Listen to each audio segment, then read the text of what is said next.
Okay, तो आज हम कंटिन्यू करते हैं और देखते हैं कल हम लोगों ने सॉरी परसों हम लोगों ने क्या छोड़ा था लास्ट वो देख लेते हैं।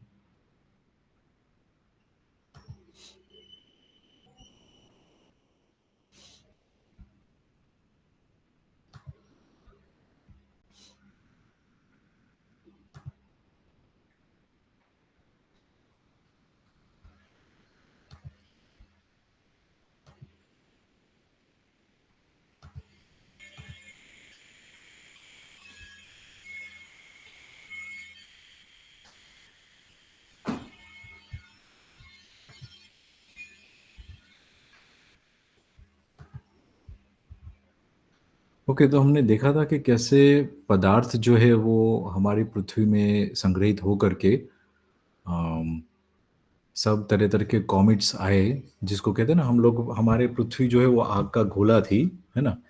और आग के गोले के साथ-साथ अनंत सालों के बाद ऐसे कॉमेट्स आई जो पानी लेके आई पृथ्वी के ऊपर, है ना?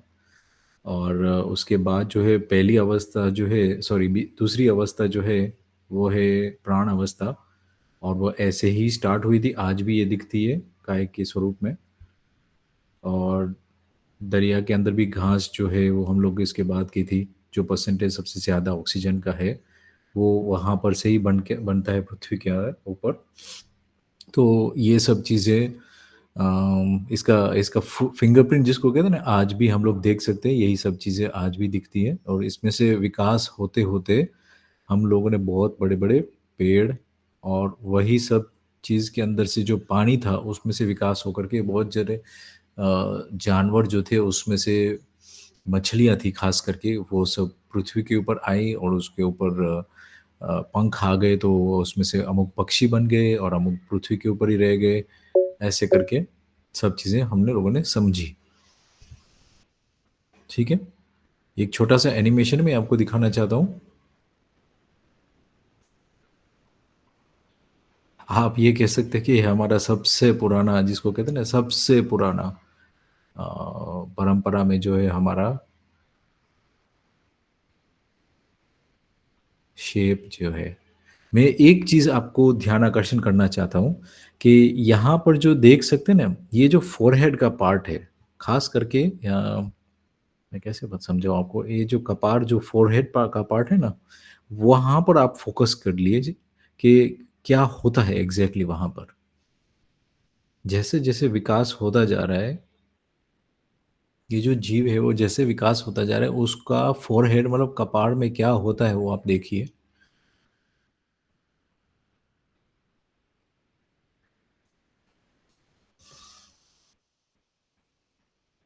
अब तेज़ हो रहा है वो, जो भी हो रहा है वो तेज़ हो रहा है। देखो वहाँ पर ऊपर फ़ेस के ऊपर क्या हो रहा है।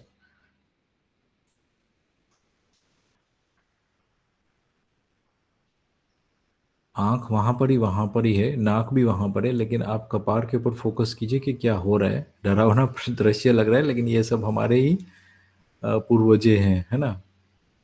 इस पृथ्वी का बहुत सारे साल अब देखो कपार में क्या हो रहा है एग्ज़ैक्टली। आँख भी थोड़ी-सी नीचे आ जा रही है ऐसे कह सकते हैं और ये जो है वो आज का मानव जो है वो हम लोग देख सके थे कि यहाँ तक हम लोग विकसित हुए हैं।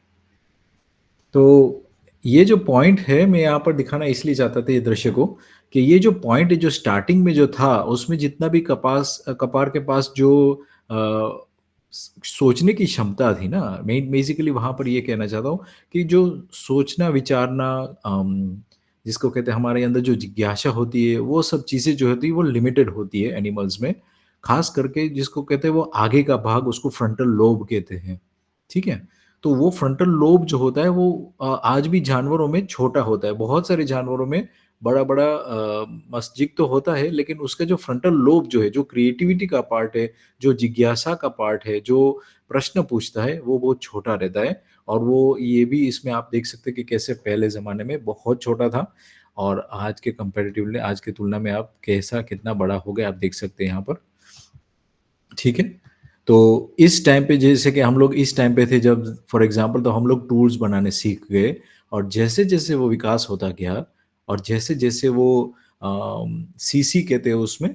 और हम ब्रेन की कैपेसिटी को जैसे पानी को मापते हैं ना, जैसे इंजेक्शन को मापते हैं उसमें से 5 सीसी का 10 सीसी का जो होता है इंजेक्शन, वैसे ही ब्रेन की कैपेसिटी को मापते हैं, तो वो उसका वॉल्यूम जो होता है मतलब उसका आप उसको वेट करोगे तो जो मस्तिष्क का जो वॉल्यूम होता है, वो जैसे-जैसे बढ़ता गया, वैसे-वैसे हम लोग इंस्ट्रूमेंट्स पत्थर को और उसको चीज़ों को सब चीज़ें बनाना, हम लोगों ने आग का आविष्कार किया, फिर हमने पहिया का आविष्कार किया।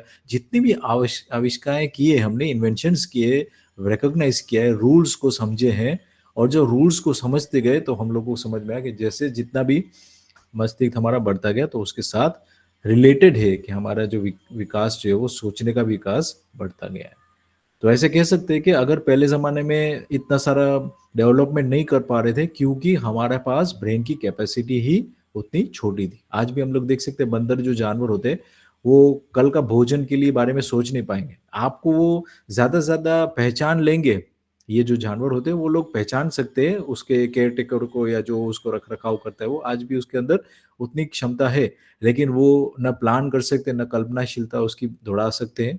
और वो सिंपल उसका रीज़न है कि उसका फ़ोरहेड जो है या मतलब उसका ब्रेन कैपेसिटी जो है वो ही सीमित है ना? और ये सब सब जानवर के ऊपर अप्लाई होता है। तो हमारा जो ह्यूमन बीइंग्स जो है उसमें क्या फ़ायदा है? हमने ये देखा था ये दृश्य भी देखा था कि कितना छोटा समय में, यहाँ पर आप देख सकते हैं, मैं यहाँ पर थोड़ा-सा गोल कर रहा हूँ, आप ध्यान दीजिए यहाँ पर, कि जब मिट्टी जो है वो पृथ्वी के अंदर जो मिट्टी बनने की प्रक्रिया जो है, जिसमें मैं आपको सिंपली समझाऊँ तो हर साल में बारिश होती है, हर साल में ठंड होती है, हर साल में गर्मी होती है।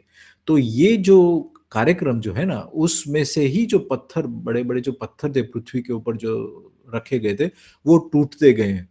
टूटते गए और आज जो मिट्टी जो है हमारे सरफेस के ऊपर, हमारे जो एग्रीकल्चर उसके ऊपर डिपेंडेंट है, वो सब जो है मिट्टी, उसको बहुत कम समय में ही यहाँ पर दिखाया गया कि कितना साल लगेगा उसको, लगभग 0.5 मिलियन, 0.5 से भी कम, क्योंकि 0.5 तो यहाँ पर आ रहा है, लगभग 0.25, लगभग समझ लो 0.25 में आधा है, इसका आधा है। 0.25 में ज़मीन मतलब रेत का टूटना विघटना जो व्यवस्था के लिए जो वो था, वो बनने लग गया था। उसकी पहले जो था, वो उसमें कोई भी तरह का जीवाणु जो है वो ज़मीन में नहीं थे, वो सब पानी के अंदर ही थे। तो जब ज़मीन के अंदर रेत का बनावट या प्रगठन कह सकते हैं उसको, क्योंकि वो इवेंट, वो पत्थर को टूटना, आज भी जो है वो लावा जो जहाँ पर से भी निकलती है ज्वालामुखी से, तो वहाँ पर बहुत सारा टाइम के बाद ही वो जो है वो वहाँ पर जो है सॉइल या फिर उसको कहते हैं मिट्टी जो है वो डेवलप होने में टाइम लगता है। लेकिन वो सबसे उपजाऊ ज़मीन होती है, तो वो ज़मीन में जब वो ज़मीन होती है तभी तो ये सब चीज़ें उगेगी और उसके ऊपर जो जीव-जंतु, जानवर आएँगे। तो ये आप देख सकते हैं कि कितना साल जो है वो मेहनत किया है पृथ्वी ने। हम लोगों ने ये भी डिस्कस किया था, और उसके बाद जो है वो ज़मीन में ये सब प्राणियों का विकास हुआ है ना? तो ये सब हम लोगों ने डिस्कस किया था। प्लांट्स के बारे में हम लोगों ने बात की थी, तो वो चीज़ जो होती है वो मल्टीप्लाई होती है। एनिमल्स जो होते हैं वो उसकी जीव की सुरक्षा करते हैं। और ज्ञान अवस्था है जो ह्यूमन बीइंग्स है, उसका क्या धर्म है? तो उसका धर्म है कि उसको सुखी रहना है ना? तो कोई भी चीज़ हम लोग देखेंगे, ये बहुत इंटरेस्टिंग बात है कि हम लोग जो कहते हैं कि वो हमको खाना खाना है, तो वो भी एक तरीका है, हमारे जो सेंसेस है ना, 5 इंद्रियाँ जो है, उसमें से क्षणिक सुख मिलता है। और वो सुख का स्रोत जो है ना, वो हमको एक तरह का डायरेक्शन के लिए ऐसे कह सकते हो कि वहाँ पर रखा गया कि हम लोगों को जो है वो सुख के स्रोत की प्रति आगे बढ़े। तो पहले से फिर से मैं आपको रिवाइज़ करवाता हूँ, जो पदार्थ अवस्था है, उसका जो है वो धर्म क्या है? तो उसका धर्म ये है कि वो वैसे ही रहेंगे, और जैसे कि ऑक्सीजन है, वो ऑक्सीजन ही रहेगा, उसका एटॉमिक स्ट्रक्चर वो बदलेगा नहीं। हम लोग अभी एक वीडियो देखेंगे जिसमें एटम्स कैसे गठन होते हैं, उसके ऊपर हम लोग वीडियो एक चलाएँगे अभी। लेकिन मैं आपको सिंपली बता दूँ तो, जितने भी एलिमेंट्स जो है पृथ्वी के ऊपर या पृथ्वी के अंदर जो है, उसका कार्यक्रम यही है कि वो अनंत साल तक ऐसे ही रहेंगे। ऑक्सीजन का मॉलिक्यूल जो है वो उसका कार्य करते ही रहेगा दूसरे एलिमेंट्स या कंपाउंड्स को फॉर्म करने के बाद, और फिर जब ये पृथ्वी भी विघटित हो जाएगी तो वो एलिमेंट सब ऐसे ही हवा में या स्पेस में तैरते रहेंगे, दूसरी पृथ्वी की तैयारी के लिए। तो एटम्स जो हैं, वो एक सच्चाई है और एटम्स का धर्म है कि वो ऐसे ही रहते हैं अनंत काल तक। प्लांट्स का जो धर्म है, वो उसका मल्टीप्लाई होने का है। मतलब आप बीज प्रक्रिया से देखेंगे कि वो कैसे प्लांट्स मल्टीप्लाई होते जाते हैं। आप कोई भी झाड़ का डाली काटोगे, नीम का झाड़ की डाली काटोगे, तो वहाँ पर से 4 और फूट आएगी, तो प्लांट्स का धर्म है कि वो मल्टीप्लाई होते हैं। जीव अवस्था जो है, एनिमल्स की जो है, उसका धर्म है कि वो सर्वाइव होना है, उसको बचे रहना है, उसके शरीर को बचा के रखना है। आप छोटा-सा एक पत्थर भी उठाओगे तो तुरंत वहाँ पर आजू-बाजू जो कुत्ता है, वो तुरंत भागने लग जाएगा। उसका क्या कारण है? क्योंकि उसको समझ में आ गया कि मेरा जो है वो भय, वो उसको भय समझ में आता है, जिसकी वजह से वो वहाँ पर भागने की कोशिश करता है। उसका जीव का खुद का बचाव करता है। ठीक है? और लास्ट में जो ज्ञान अवस्था मैंने जैसे बताया, वो हम लोग सुखधर्मी हैं। हम लोग सुख का जो है वो स्रोत ढूँढने की कोशिश करते हैं। तब अब प्रॉब्लम क्या हुआ है, हम लोगों ने क्षणिक सुख को सच मान लिया है, वहाँ तक कि कोई भी चीज़ जो हम खरीदते हैं, कोई भी चीज़ हम लोग यूज़ करते हैं, तो वो इसलिए है कि हमारी 5 इंद्रियाँ जो है, उसमें से अधिक सुख आता रहे कंटिन्यूअसली, इसलिए हम लोग नए-नए प्रोडक्ट्स बनाते हैं। आप देखेंगे आईफ़ोन 17 अभी लॉन्च हुआ है, रिसेंटली मैं देखता हूँ और लोग लाइन में भरे हुए हैं। लोगों के पास पैसा भी नहीं है, लेकिन वो किश्त में लेना है वो चीज़, क्योंकि वो आईफ़ोन 17 है, वो लेटेस्ट मॉडल है, उसमें कोई भी तरह का फीचर, एक फीचर उल्टा कम किया होगा, और लेकिन उसके पीछे लोग लाइन बना के पड़े। स्टेटस सिंबल हो गया है, दिखावा का एक सिंबल हो गया है। मैं जब बच्चों को पढ़ाता हूँ, तो बच्चों कहते हैं कि स्टाइल मारना है। वो बहुत बच्चे छोटे-छोटे बहुत अच्छे वर्ड्स ढूँढ के लेके आते हैं कभी-कभी। तो वो कहते हैं कि स्टाइल मारना है, उसके लिए ये सब चीज़ें करते हैं। क्यों? क्योंकि जो है हम लोगों ने 5 इंद्रियाँ में से सुख आने वाला है, ऐसा हमने समझ लिया है। देखने में अच्छा लगता है मोबाइल फ़ोन, टच करने में अच्छा लगता है, वो आप पॉकेट से निकालोगे दूसरे को दिखाने में अच्छा लगता है, आपको अंदर से फ़ील होता है कि आप कुछ वैल्यूएबल व्यक्ति हो, है ना? जब हम लोग इस दर्शन से गहराई में जाएँगे, तब हम लोग समझेंगे जो श्रेष्ठ होता है ना, उसका ही सम्मान होता है। हम सम्मान के पीछे कितना भी दौड़ेंगे, लेकिन ये सब चीज़ें कर कर के जितना भी करेंगे, हम पृथ्वी में पॉल्यूशन और उसके सिवा अन्य कुछ भी और काम नहीं कर पाएँगे। सिर्फ़ और सिर्फ़ एक तरह का तबाही ही की तरफ दौड़ लगी हुई है सब जगह पर, है ना? तो ये 5 इंद्रिय के जो क्षणिक सुख है, वो सिर्फ़ इंडिकेटर्स थे कि किस तरफ आपको जाना है। सही जो सुख का स्रोत है, वो संबंध में है, ना कि साधन में। ये चीज़ जो है वो हम लोग जल्द से जल्द जितना भी समझ जाए, और समझना है इसको, ऐसा नहीं है कि आप लोगों को सुन लेना है और उसको जिसको कहते हैं ग्रहण कर लेना है। आप खुद देखिए, जब आप कोई भी संबंध के हो, आपके माँ-बाप है, आपके भाई-बहन है, जितने भी संबंध आप पहचान हुए अभी, उस संबंध से आप जब अलग हो जाते हो या उस संबंध से आप वंचित हो जाते हो, तब आपको कैसे फीलिंग आती है? और जब वो आपके सामने आते हैं, वो संबंध का निर्वाह सही से हो रहा है, मूल्य का निर्वाह हो रहा है ना? विश्वास जो है, प्रेम, वात्सल्य, ये सब मूल्य जो है, उसके द्वारा जो निर्वाह हो रहा है संबंध का, तब आपको कैसे फीलिंग आती है ना? तो मानव जो है, वो ज्ञान अवस्था है, वो ज्ञान किसका लेना है? तो वो चारों अवस्था का ज्ञान लेना है, खुद का भी अवस्था का ज्ञान लेना है, ये चारों अवस्था जो आपको दिख रही है, उसका तो ज्ञान लेना है, और संबंध की पहचान करनी है। संबंध की पहचान के साथ, उसके साथ कैसे निर्वाह करना है, वो मूल्यों के साथ निर्वाह करना है, उसके ऊपर ही हमारी जो है वो प्रैक्टिस, या उसको कह सकते हैं समझ विकसित करने की जो कार्यक्रम है, वो वही है। हम लोग जो इसमें जन्म लिया है पृथ्वी में, तो और कुछ नहीं करना है। हम लोगों को सिर्फ़ ये समझना है कि सब चीज़ें जो है वो सह-अस्तित्व में है। हमारा जो बॉडी जो है ना, वो भी एक सह-अस्तित्व में है। हमारे अंदर एक जीवन है, और हमारा शरीर जो है वो एलिमेंट्स से बना है। एलिमेंट्स मतलब कार्बन से बना है, कॉपर थोड़ा-सा होगा, आयरन भी होगा, कहीं-कहीं थोड़ा-सा कैल्शियम तो ज़्यादा मात्रा में होगा हड्डियों में, और थोड़े बहुत प्रोटीन के मॉलिक्यूल्स भी एक साथ बने। तो ये सब चीज़ें का सह-अस्तित्व है, और हमारा शरीर चल रहा है। उसमें से एक चीज़ माइनस कर दोगे, शरीर को माइनस कर दो, तो जीवन का कोई भी मीनिंग नहीं है, और जीवन को माइनस कर दो तो मृत शरीर हो जाता है ना? तो ये जो चीज़ है, जो सह-अस्तित्व है, मतलब कोएग्जिस्टेंस, दूसरे चीज़ों की वजह से हम लोग सब चीज़ें देख रहे हैं कि वो चल रही है, उसके ऊपर हम लोग ध्यान आकर्षण करना है, और उसके ऊपर ही हमको समझना है। और अभी एक छोटा-सा एक वीडियो मैं चलाना चाहता हूँ, जिसमें हम लोग देखेंगे कि कैसे चीज़ें जो है हम उसके ऊपर दौड़ लगाते हैं, वो कैसे हमको अफ़ेक्ट करती है। शायद आप लोगों ने शायद देख लिया होगा, अगर आप मेरे जितने ही क्यूरियस होंगे, तो आप लोगों ने शायद वीडियो देख लिया होगा, लेकिन फिर भी मैं चाहता हूँ कि हम लोग ये वीडियो देखें।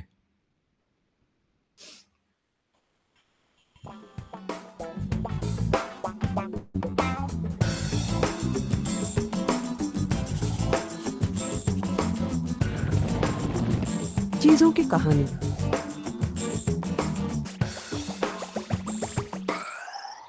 क्या तुम्हारे पास ऐसी कोई चीज है? मुझे अपनी चीज से बहुत लगाव है। सच में मुझे अपनी सभी चीजों से लगाव है। क्या तुमने कभी सोचा है कि ये सब चीजें कहाँ से आती हैं और जब हम इन्हें फेंकते हैं तो कहाँ चली जाती हैं? मुझे इस पर हमेशा अचंभा हुआ। किताबों के अनुसार सभी चीजें इन स्टेजों से गुजरती हैं। कच्चे माल से सामान बनाने से, सामान ढोने से, सामान के इस्तेमाल से, सामान फेंकने तक, इस पूरे चक्र को मिलाकर कहते हैं सामान का अर्थशास्त्र। मैंने इसके बारे में ध्यान से खोजबीन की। असल में मैंने पूरे संसार में 10 साल तक यात्रा की, ये पता लगाने के लिए कि हमारी ये चीजें कहाँ से आती हैं और कहाँ चली जाती हैं। जानते हो क्या पता लगा? बहुत सी बातों का लोगों को पता ही नहीं। ऊपर से पूरा सिस्टम ठीक लगता है, कोई समस्या नहीं, पर सच है कि पूरा सिस्टम मुश्किल में है। इसका कारण है ये सिस्टम सीधी रेखा में काम करता है। हमारी धरती पर जहां संसाधन गिने चुने हैं, वहां पर यह सीधा चलने वाला सिस्टम लंबे समय तक काम नहीं करेगा। ये सिस्टम हर कदम पर असली दुनिया से जुड़ा है, असली दुनिया से उसका लेना देना है। ये विभिन्न समाजों, उनके कल्चर, अर्थव्यवस्था और वातावरण से जुड़ा है। पूरे रास्ते में इस सिस्टम पर मुश्किलें भी हैं, पर ये हमें दिखाई नहीं देती क्योंकि चित्र अधूरा है। तो आइए वापस चलते हैं, कुल खाली स्थान भरते हैं और ये पता लगाते हैं कि क्या गायब है। हाँ, एक सबसे महत्वपूर्ण चीज जो दिखाई नहीं दे रही वो है लोग। हाँ, लोग जो रहते हैं और इस सिस्टम के साथ काम करते हैं। इस सिस्टम में कुछ लोगों की दूसरे लोगों के मुकाबले ज्यादा चलती है। वे कौन हैं? चले सरकार से शुरू करें। मेरे कुछ दोस्त कहते हैं कि सरकार दिखाने के लिए टैंक का चित्र बनाना चाहिए। कई देशों के लिए ठीक भी है। वैसे भी हमारे देश में टैक्सों से हुई आमदनी का आधे से अधिक भाग मिलिट्री पर खर्च होता है। पर मैं सरकार दिखाने के लिए एक आम आदमी का चित्र बना रही हूँ, क्योंकि मेरा मानना है कि सरकारें जनता के लिए, जनता की और जनता द्वारा चलाई जानी चाहिए। ये सरकार का काम है कि वह हमारे अधिकारों की रक्षा करे और हमारा ध्यान रखे। ये उनका काम है। ये हैं बड़ी कंपनियां। ये कंपनियां सरकार से बड़ी क्यों लगती हैं? क्योंकि असल में ये सरकार से बड़ी हैं। संसार की सबसे बड़ी पहली 100 अर्थव्यवस्थाओं में 51 अर्थव्यवस्थाएं प्राइवेट कंपनियों की हैं। जैसे जैसे यह कंपनियां ताकत में बढ़ती हैं, सरकार के रवैये में भी एक बदलाव आता है। सरकार की कोशिश रहती है कि नागरिकों की जगह इन कंपनियों के काम में कोई अड़चन न आए। तो देखें कि पूरी तस्वीर के और कौन से हिस्से गायब हैं। कच्चे माल को निकालना। हम कच्चे माल के प्रोडक्शन से शुरू करते हैं, जो कि प्राकृतिक संपदा को इस्तेमाल करने का एक नाम है। इसमें हम पेड़ों को काटते हैं, पहाड़ों को खोदकर अंदर से धातुएं निकालते हैं, साफ पानी का इस्तेमाल करते हैं और जानवरों को खत्म कर देते हैं। यहाँ पर हमारी पहली सीमा आ रही है। हमारे ये सभी संसाधन खत्म हो रहे हैं। हम इन सबका बहुत ज्यादा इस्तेमाल कर रहे हैं। यह सब सुनने में अजीब सा लगता है, पर यह सच है और हमें इसका सामना करना पड़ेगा। पिछले 3 दशकों में हमने पृथ्वी के 1/3 प्राकृतिक संसाधनों को खर्च कर लिया है।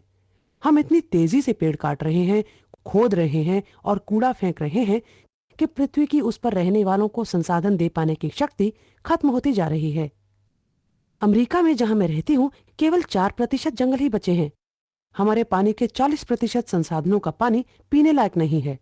हमारी समस्या ये है कि हम अपने हिस्से से कहीं बहुत अधिक प्राकृतिक संसाधन खर्च कर रहे हैं। अगर पृथ्वी के सभी देश अमेरिका की गति पर प्राकृतिक संसाधन खर्च करें तो हमें 3 से 5 तक पृथ्वी जैसे ग्रह चाहिए होंगे, पर हमारे पास तो केवल एक ही पृथ्वी है। मेरे देश अमेरिका ने इसका इलाज निकाला है कि जाकर किसी और के संसाधनों का हिस्सा ले लें, यानी विकासशील देशों का। कुछ कहेंगे कि यह दूसरे देशों के संसाधनों पर अधिकार जमाने का एक घुमाव फिराव वाला तरीका है। यही बात कूड़ा पैदा करने पर भी लागू होती है। सारे संसार के 75% जल स्रोतों से उनकी मछली पैदा करने की क्षमता से अधिक मछलियां पकड़ी जा रही हैं। पृथ्वी के 80% प्राकृतिक जंगल काटे जा चुके हैं। अमेज़न नदी इलाके में 1 मिनट में 2000 पेड़ काटे जा रहे हैं, यानी हर मिनट 7 फुटबॉल के मैदानों जितना क्षेत्र पेड़ रहित किया जा रहा है। उन लोगों का क्या जो यहाँ रहते हैं? कुछ लोगों के अनुसार यहाँ पर रहने वाले लोगों का यहाँ प्राकृतिक संसाधनों पर कोई अधिकार नहीं। यहाँ के रहने वाले लोगों की खरीदने की क्षमता कम है और इस सिस्टम में अगर आप बहुत सी वस्तुएं नहीं खरीदते तो आपकी कोई कीमत नहीं। तो अब कच्चा माल प्रोडक्शन के लिए जाता है। वहां पर हम प्राकृतिक संसाधनों में ऊर्जा का प्रयोग कर जानलेवा केमिकल मिलाते हैं और ऐसा सामान बनकर बाहर निकलता है जिसमें ये रसायन होते हैं। आजकल मनुष्य द्वारा बनाए गए 1 लाख से ज्यादा केमिकल काम में लाए जा रहे हैं। इनमें से कुछ ही को मनुष्य पर असर के लिए टेस्ट किया गया है। इनका सेहत पर असर क्या होगा, ये केमिकल कितने हानिकारक हैं, इसके लिए कोई टेस्ट नहीं हुआ है। तो हमारे स्वास्थ्य और वातावरण में ये केमिकल क्या प्रभाव डालते हैं, इसका हमें पता ही नहीं। पर एक बात हम जानते हैं, जहरीले केमिकल अंदर और जहरीले केमिकल बाहर। जब तक हम खतरनाक रसायन सामान बनाने के लिए इस्तेमाल करते रहेंगे, तब तक हमारे घरों, काम करने की जगहों, स्कूलों, यहाँ तक कि हमारे शरीर में भी ये खतरनाक केमिकल पहुंचेंगे। जैसे ब्रोमीन से आग बुझाने के रसायन। ये रसायन वस्तुओं को जलने नहीं देते, पर ऐसे रसायन नाड़ी तंत्र यानी दिमाग पर बुरा असर डालते हैं। हम ऐसे रसायन क्यों इस्तेमाल करते हैं? पर फिर भी हम ऐसे रसायनों को कंप्यूटरों, घर के सामानों, सोफों, गद्दों, यहाँ तक कि तकियों में भी इस्तेमाल करते हैं। पहले हम तकियों को ऐसे रसायन में डुबोते हैं, फिर उन्हें घर लाकर 8 घंटे उस पर सर रखकर सोते हैं। मुझे लगता है कि शायद अपने सिरों को आग से बचाने के और बेहतर तरीके हम सोच सकते हैं। चलिए आगे चलें। क्या आप जानते हैं कि खाने की वस्तुओं में सबसे अधिक खतरनाक रसायन किसमें है? मां के दूध में। इसका मतलब हम एक ऐसी सीमा पर पहुंच गए हैं जहां हमारे समाज के सबसे छोटे सदस्य हमारे बच्चों को अपनी मां का दूध पीने से खतरनाक रसायनों की खुराक भी मिल जाती है। कितनी अजीब बात है। मां का दूध पिला पाना ऐसा काम है जो पवित्र है और इसे सुरक्षित होना चाहिए। बच्चों के लिए मां का दूध जीवनदायी है और माओं को यह करते रहना चाहिए, पर हमें इसकी रक्षा करनी है। सरकार को इसकी रक्षा करनी है। मैं सोचती थी कि सरकार हमारा ध्यान रखती है। इस सब खतरनाक रसायनों का सबसे ज्यादा असर तो फैक्ट्री में काम करने वालों पर होता है। उसमें बहुत सारी नवयुवक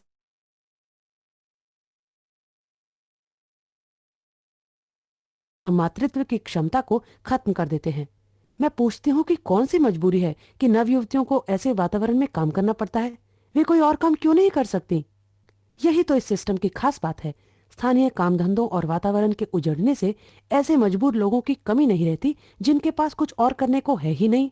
संसार भर में एक दिन में 2 लाख लोग ऐसे वातावरण और स्थानों को जहां वे पीढ़ियों से रह रहे थे छोड़कर शहरों में जाते हैं, झोपड़पट्टियों में रहते हैं और मजबूरी में कोई भी काम ढूंढते हैं, चाहे वो जानलेवा रसायनों के वातावरण में काम करना ही क्यों न हो। तो इस सिस्टम में केवल प्राकृतिक संसाधन ही बर्बाद नहीं होते, पूरी के पूरी जनजातियां और लोग भी बर्बाद होते हैं। अगर जहरीले रसायन डालोगे तो वैसा ही सामान निकलेगा। फैक्ट्रियों से सामान निकलने के अलावा प्रदूषण भी होता है, बहुत सारा प्रदूषण। अमेरिका में उद्योग और फैक्ट्रियां 4 खरब पाउंड जानलेवा रसायन बाहर फेंकते हैं। असली संख्या तो इससे बहुत अधिक होगी। तो यहाँ भी एक सीमा है, क्योंकि कोई भी 4 खरब पाउंड जानलेवा रसायनों के वातावरण में सांस लेना नहीं चाहता। तो वो क्या करते हैं? प्रदूषण फैलाने वाली फैक्ट्रियों को दूसरे देशों में भेज दो, उनके वातावरण और जमीन को प्रदूषित करो। पर प्रदूषित वायु तेज हवाओं द्वारा हम तक वापस आ रही है। क्या होता है जब हम कच्चे माल से वस्तुएं बना लेते हैं? यहाँ से वस्तुएं बांटने या बिक्री के लिए जाती हैं। इसका मतलब है जानलेवा रसायनों से भरी इन वस्तुओं को जल्दी से जल्दी बेच पाना। यहाँ एक ही उद्देश्य है, वस्तुओं की कीमत कम रखना ताकि लोग खरीदते रहें और सामान का भंडार कम होता रहे। कीमतों को कम कैसे रखा जाता है? बेचने वाली दुकानों में काम करने वालों को कम तनख्वाह देकर और उनको मिलने वाले और लाभों को कम करके। यह है कीमत के कुछ हिस्से को दूसरों पर डालना, यानी किसी वस्तु की कीमत में उसको बनाने की सही कीमत नहीं है। इसका अर्थ है कि जो वस्तु हम खरीद रहे हैं हम उसकी असली कीमत नहीं चुका रहे। मैं इस सब के बारे में सोच रही थी जब मैं काम पर जा रही थी। मुझे खबरें सुननी थी तो मैं रेडियो की एक छोटी सी दुकान में रेडियो खरीदने के लिए घुसी। खरीदने के लिए खड़ी हुई मैं सोच रही थी कि इस रेडियो को बनाने और मुझ तक पहुंचाने की कीमत $4.99 कैसे हो सकती है।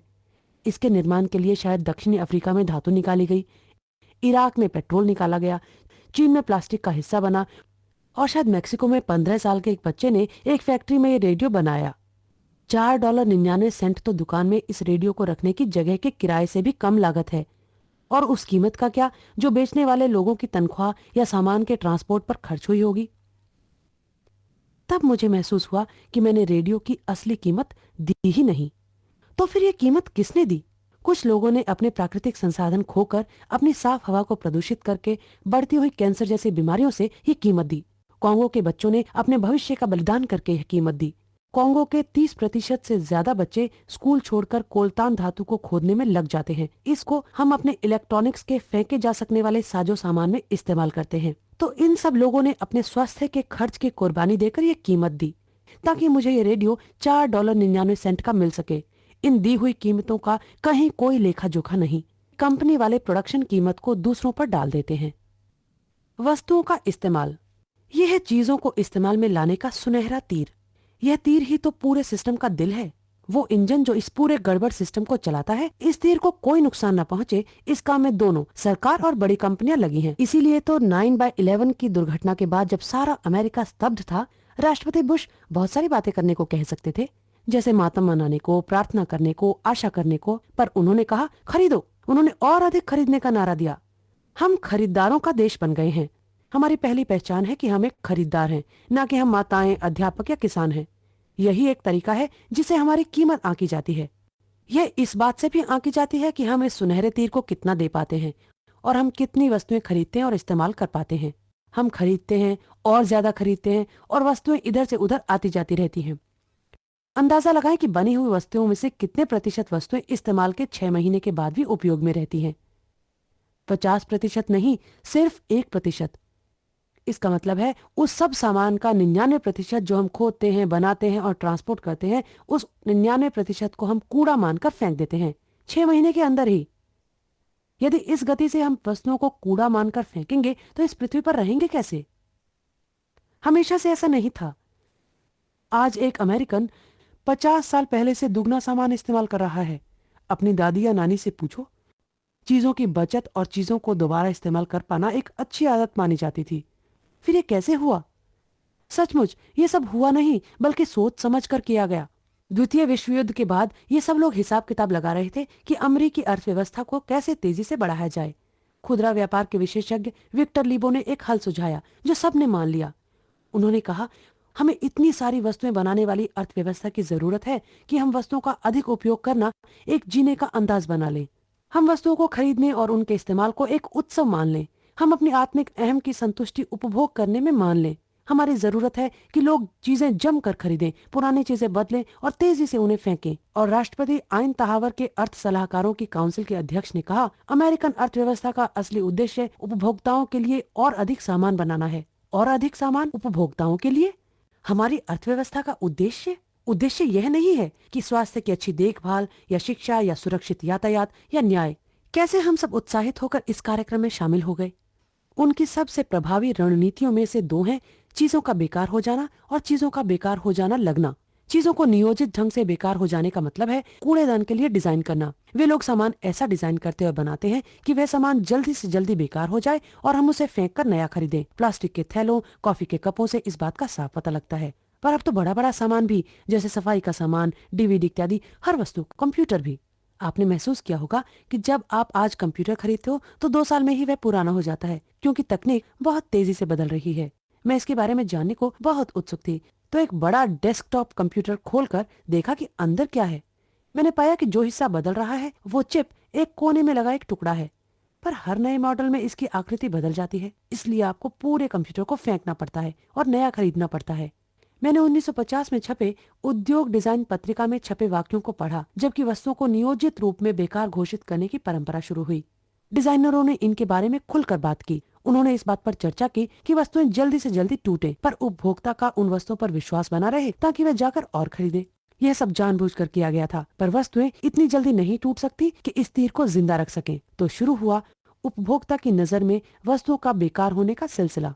इसी कारण तो हम अक्सर ऐसा सामान फेंक देते हैं जो काम कर रहा होता है। ये किया जाता है वस्तुओं का दिखने वाला स्वरूप बदलकर। अगर आपने कोई सामान 2 साल पहले खरीदा था तो सामान को देखकर हर व्यक्ति जान लेगा कि वह पुराना है। बार बार ये शर्मिंदगी का कारण बन सकता है। और हमारी कीमत तो इसी बात पर निर्भर करती है ना, कि हम उपभोक्तावाद के इस तीर को कितना दे पा रहे हैं। मेरी मेज पर वही मोटा सा सफेद कंप्यूटर मॉनिटर है जो मैंने 5 साल पहले लिया था। मेरे साथ काम करने वाले ने अभी एक नया कंप्यूटर लिया है। उसके पास एक चमकता हुआ फ्लैट स्क्रीन वाला मॉनिटर है। यह उसके कंप्यूटर, फोन और यहाँ तक कि पेन स्टैंड से भी मैच करता है। ऐसा लगता है मेरी मेज पर धुलाई मशीन रखी है। फैशन इसका एक बड़ा उदाहरण है। क्या आपने कभी आश्चर्य किया है कि क्यों साल दर साल में औरतों के जूती की एड़ी मोटी से पतली और फिर पतली से मोटी होती जाती है। यह इसलिए नहीं होता कि कैसी जूते की एड़ी औरतों की सेहत के लिए ठीक है, बल्कि इसलिए होता है कि पतली एड़ी वाले फैशन के साल में मोटी एड़ी पहनने से सबको पता लग जाता है कि आपने उपभोक्तावाद के तीर को कुछ नहीं दिया, इसलिए आपकी कीमत ऊंची हील पहनने वालों से कम है। उद्देश्य है जूते खरीदते रहो। विज्ञापन और मीडिया का इस सब में बहुत बड़ा हाथ है। अमेरिका में हम सब में से हर एक पर एक दिन में 3000 से अधिक विज्ञापन बरसाए जाते हैं। हम एक साल में जितने विज्ञापन देखते हैं उतने तो 50 साल पहले लोगों ने अपने पूरे जीवन में भी नहीं देखे होंगे। विज्ञापन क्या करता है? सिर्फ यह एहसास पैदा करता है कि जो हमारे पास है वो आज के हिसाब से नहीं है। तो दिन में 3000 बार हमें बताया जाता है कि हमारे बाल ठीक नहीं, हमारी खाल ठीक नहीं, हमारी कार ठीक नहीं, हम ठीक नहीं। पर ये सब कुछ ठीक हो सकता है अगर हम खरीदने पर उतारू हो जाएं। मीडिया भी इस सब को छुपाने में मदद करता है। इस वस्तु के अर्थशास्त्र का जो हिस्सा दिखाई देता है वह है खरीदारी। कच्चे माल का निकालना, वस्तु का प्रोडक्शन और वितरण हमारी दृष्टि से परे होता है। इसलिए अमेरिका में पहले से बहुत ज्यादा वस्तुएं हैं, पर हमारा राष्ट्रीय खुशी का इंडेक्स सबसे ऊपर था लगभग उस समय जब यह उपभोक्तावादी पागलपन की शुरुआत हुई। है ना मजेदार बात? मुझे इसका कारण पता है। हमारे पास वस्तुओं की तो बहुतायत है, पर हमारे पास ऐसी बातों के लिए समय की कमी है जो हमें सच्ची खुशी देती हैं, जैसे परिवार, दोस्त, खाली समय। हम पहले से ज्यादा मेहनत कर रहे हैं। कुछ विशेषज्ञों का कहना है कि हमारे पास उतना भी समय नहीं है जितना सामंतवादी व्यवस्था में काम कर रहे लोगों के पास था। क्या आप जानते हैं कि हम अपने बचे कुचे खाली समय में कौन से दो बड़े काम करते हैं? टीवी देखते हैं और खरीदारी करते हैं। अमेरिका में यूरोप के मुकाबले खरीदारी पर हम 3 से 4 गुना ज्यादा समय खर्च करते हैं। फिर हम काम पर जाते हैं, घर आते हैं तो बुरी तरह थके होते हैं, इसलिए अपने नए सफेद सोफे पर पड़ जाते हैं और टीवी देखते हैं। टीवी पर विज्ञापन हमें बताते हैं कि हम ठीक नहीं हैं। अच्छा महसूस करने के लिए हम खरीदारी करते हैं, फिर खरीदे हुए सामान की कीमत देने के लिए और ज्यादा मेहनत करते हैं। हम इस पागल कर देने वाले काम टीवी खरीदारी के चक्र में ऐसे फंस जाते हैं कि रुक नहीं पाते। चीजों का कब्रिस्तान। अंत में उन सब वस्तुओं का क्या होता है जिन्हें हम खरीद लेते हैं? उपभोग की इस दर पर यह हमारे घरों में नहीं समा सकता। हालांकि साधारण अमेरिकी घर का आकार 1970 से लेकर आज तक दुगना हो गया है। सामान कूड़े के रूप में बाहर जाता है और अब शुरू होता है वस्तुओं का फेंकना। सामान के अर्थशास्त्र के इस हिस्से को हम सब जानते हैं, क्योंकि हमें ही तो कूड़े को बाहर ले जाना पड़ता है। अमेरिका में रहने वाला हम में से हर एक दिन में 2 किलो कूड़ा पैदा करता है। यह 30 साल पहले की संख्या से दुगना है। यह सब कूड़ा यानी कि वो सामान जो हमने खरीदा था या तो एक बड़े से गड्ढे में दफना दिया जाता है या फिर जलाकर गड्ढे में डाला जाता है। दोनों ही तरह से पृथ्वी, वायु और जल का प्रदूषण होता है और उसका असर मौसम पर भी पड़ता है। इस मायने में जलाकर राख करना तो बहुत बुरा है। प्रोडक्शन स्टेज पर उन जहरीले रसायनों को याद कीजिए। जलाने से ये सभी खतरनाक रसायन हवा में मिल जाते हैं। असल में ये हवा में मिलकर और भी खतरनाक हो जाते हैं, डायक्सिन की तरह। और बेकार वस्तुओं को जलाने के यंत्र डायक्सिन का सबसे बड़ा सोर्स है। इसका मतलब है कि यदि हम बेकार वस्तुएं या कूड़ा जलाना छोड़ दें तो हम सबसे खतरनाक जहरीले रसायन के स्रोत को बंद कर सकते हैं। हम इसे आज ही रोक सकते हैं। अब कई कंपनियां अमेरिका में कूड़े को जमीन में दबाने और जलाने का काम नहीं करना चाहती, तो वो ये सब काम भी दूसरे देशों को भेज देते हैं। और बेकार वस्तुओं को दोबारा इस्तेमाल करने की बात, हाँ, वस्तुओं का दोबारा इस्तेमाल या रिसाइकलिंग मदद करता है। एक तो ये कूड़ा कम करता है और दूसरी ओर कच्चे माल को निकालने और प्रोडक्शन पर दबाव कम होगा। हाँ, हमें वस्तुओं की रिसाइकलिंग करनी चाहिए। रिसाइकलिंग कभी भी काफी नहीं होगी। इसके 2 कारण हैं। पहला, हमारे घरों से निकलने वाला कूड़ा पूरी समस्या का बहुत छोटा सा भाग है। घर के कूड़े का हर एक थैला जो हम बाहर रखते हैं, 70 और थैले ऐसे तैयार हो रहे होते हैं वस्तुओं के रूप में, ताकि हम उनको फिर कूड़े में बदल सकें। तो यदि हम घर से निकलने वाले कूड़े का 100% भी रिसाइकलिंग करें तो भी समस्या पकड़ में नहीं आती। कूड़े के बहुत सारे हिस्से की रिसाइकलिंग नहीं हो सकती, क्योंकि या तो उस भाग में टॉक्सिक रसायन है या उस कूड़े की रिसाइकलिंग की ही नहीं जा सकती। जैसे उन जूस के टेट्रापैक डिब्बों का क्या, जिसमें धातु, कागज और प्लास्टिक आपस में चिपकाए हुए होते हैं। आप इनको रिसाइकलिंग के लिए अलग कर ही नहीं सकते। तो आप स्वयं महसूस कर सकते हैं कि ये पूरा सिस्टम मुसीबत में है। इसमें चलते हुए हम बहुत सारी सीमाओं से टकरा रहे हैं। बदलते मौसम से लेकर घटती खुशी तक ये सब काम नहीं कर रहा। इस सब तरफ फैली समस्या की एक अच्छी बात है, कई ऐसी जगह हैं जहां पर इसको फैलने से रोका जा सकता है। जंगलों को बचाने के लिए बहुत से लोग काम कर रहे हैं और कई और साफ सुथरे तरीकों से वस्तुओं की प्रोडक्शन पर। कई लोग काम कर रहे हैं मजदूरों के अधिकारों के लिए, न्याय संगत व्यापार और वस्तुओं के कम से कम उपभोग के लिए। कुछ कूड़े को जमीन में दबाने और जलाने को रोकने में लगे हैं। कुछ लोग ऐसी सरकार बनाने की कोशिश कर रहे हैं जो वास्तव में सरकार लोगों की हो और लोगों के लिए हो। ये सब काम बहुत जरूरी है, पर ये बातें और तेजी से होंगी यदि हम पूरे चित्र और इसके विभिन्न भागों को समझ सके। यदि इस सिस्टम में काम करने वाले सभी लोग एकता बना लें, तो हम सीधे इस सिस्टम को बदलकर कोई और नया सिस्टम बना सकते हैं, ऐसा जो हमारी प्राकृतिक संपदा और लोगों को बेकार नहीं करता। एक और रास्ता, हमें चीजें खरीदो और फेंको, इस सोच में बदलाव लाना है। एक नई सोच आ रही है जो बराबरी और प्राकृतिक स्रोतों को बनाए रखने पर जोर दे रही है। ऐसे रसायन जो नुकसान न पहुंचाएं, बिल्कुल कूड़ा नहीं, प्रोडक्शन जो एक चक्र हो, ऊर्जा के नए स्रोत, ये सब होने लगा है। कुछ लोग कहते हैं ये असली नहीं है, पर मेरा कहना है कि वे लोग जो पुराने तरीके से ही चलना चाहते हैं सच्चाई को नहीं देख पा रहे। याद रखिए, ये पुराने तरीके अपने आप नहीं बने, लोगों ने इन्हें बनाया है। हम भी लोग हैं, तो आओ कुछ मिलकर नया बनाएं।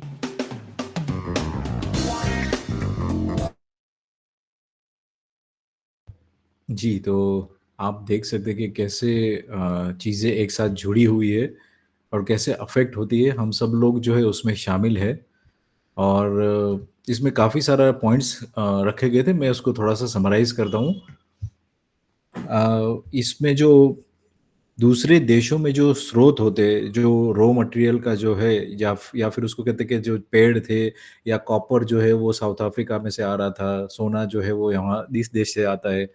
बहुत सारी धातुएँ जो है वो दूसरे देश से आता है और वहाँ पर उसका प्रोडक्शन जो है वो बहुत न्यूनतम मात्रा में वो लोग खरीदते हैं उस सब चीज़ों को और ज़्यादातर बच्चे जो है उसमें काम करते हैं, जो माइन्स होती है ना, जो खदानें होती है वहाँ पर। और खदाने का जो पिक्चर जो मैं आपको विजुअलाइज़ करवाना चाहता हूँ, वो ये है कि ये बहुत बड़ी-बड़ी खदानें होती है। मुझको 1 सेकंड दीजिए, मैं आपके लिए शेयर कर देता हूँ।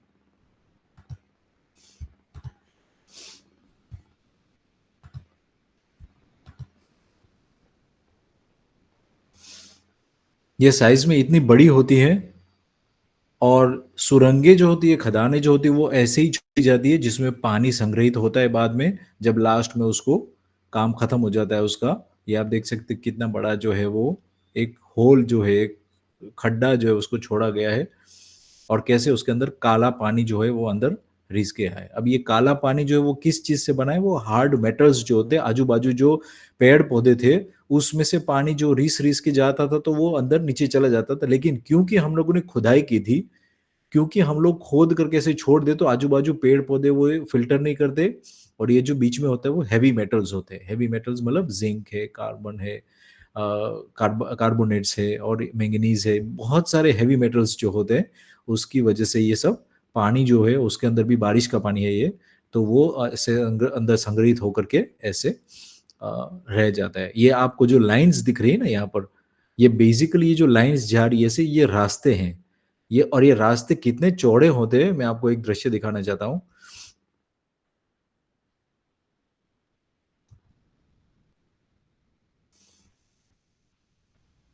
इसको म्यूट रखेंगे। विशालकाय मशीनें। ये वीडियो है ना मैं ग्रुप में डाल दूँगा और आपको जस्ट एक दृश्य दिखा रहा हूँ कि क्या होता है एग्ज़ैक्टली ये माइनिंग जो करते हैं हम लोग, जो धातुएँ होते हैं तरह-तरह के, उसको निकालने के लिए कैसे चलते हैं और ये कितने बड़े-बड़े विशाल डंपर कहते हैं उसको। वो कितने बड़े-बड़े होते हैं, रास्ते कितने, देखो ये एक दृश्य आप इसको सिर्फ़ देख लीजिए कि कितना बड़ा ये डंपर है। उससे ज़्यादा रिवाइंड हो गया।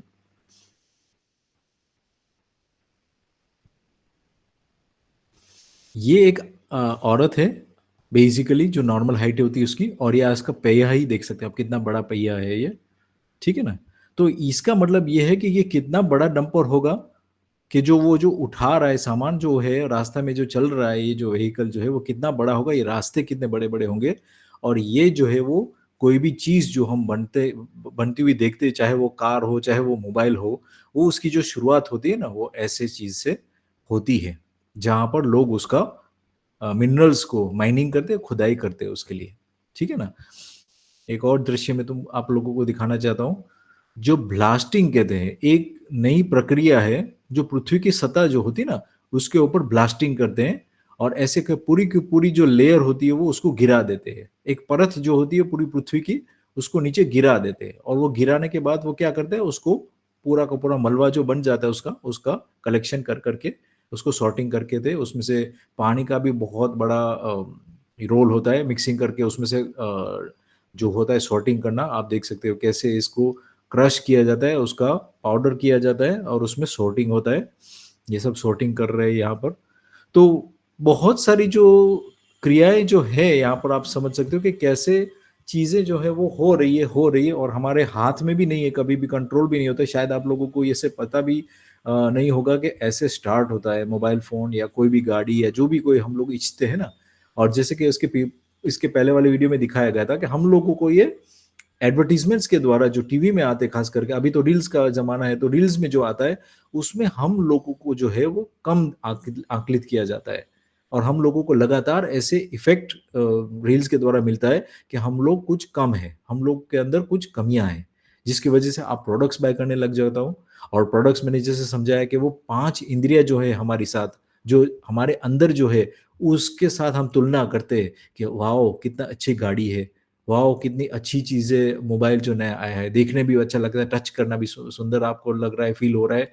तो वो जो गेम जो है ना वो हो रहा है और लास्ट में वही उसके पहले वाले वीडियो में बताया गया था कि कैसे हम संबंधों को भूल रहे हैं। पर्यावरण के साथ जो संबंध है वो तो भूल ही रहे हैं इसे सब खदानें खोद-खोद के। कौन-सा ऐसा विकसित मानव जो है, जो ये सब चीज़ें करेगा उसकी पृथ्वी ऊपर जिसके ऊपर वो रह रहा है। और लेकिन हम लोग कर रहे हैं। जाने-अनजाने में हम लोग उसके पार्ट भी है क्योंकि हम लोग पैसे उसके ऊपर खर्च कर रहे हैं।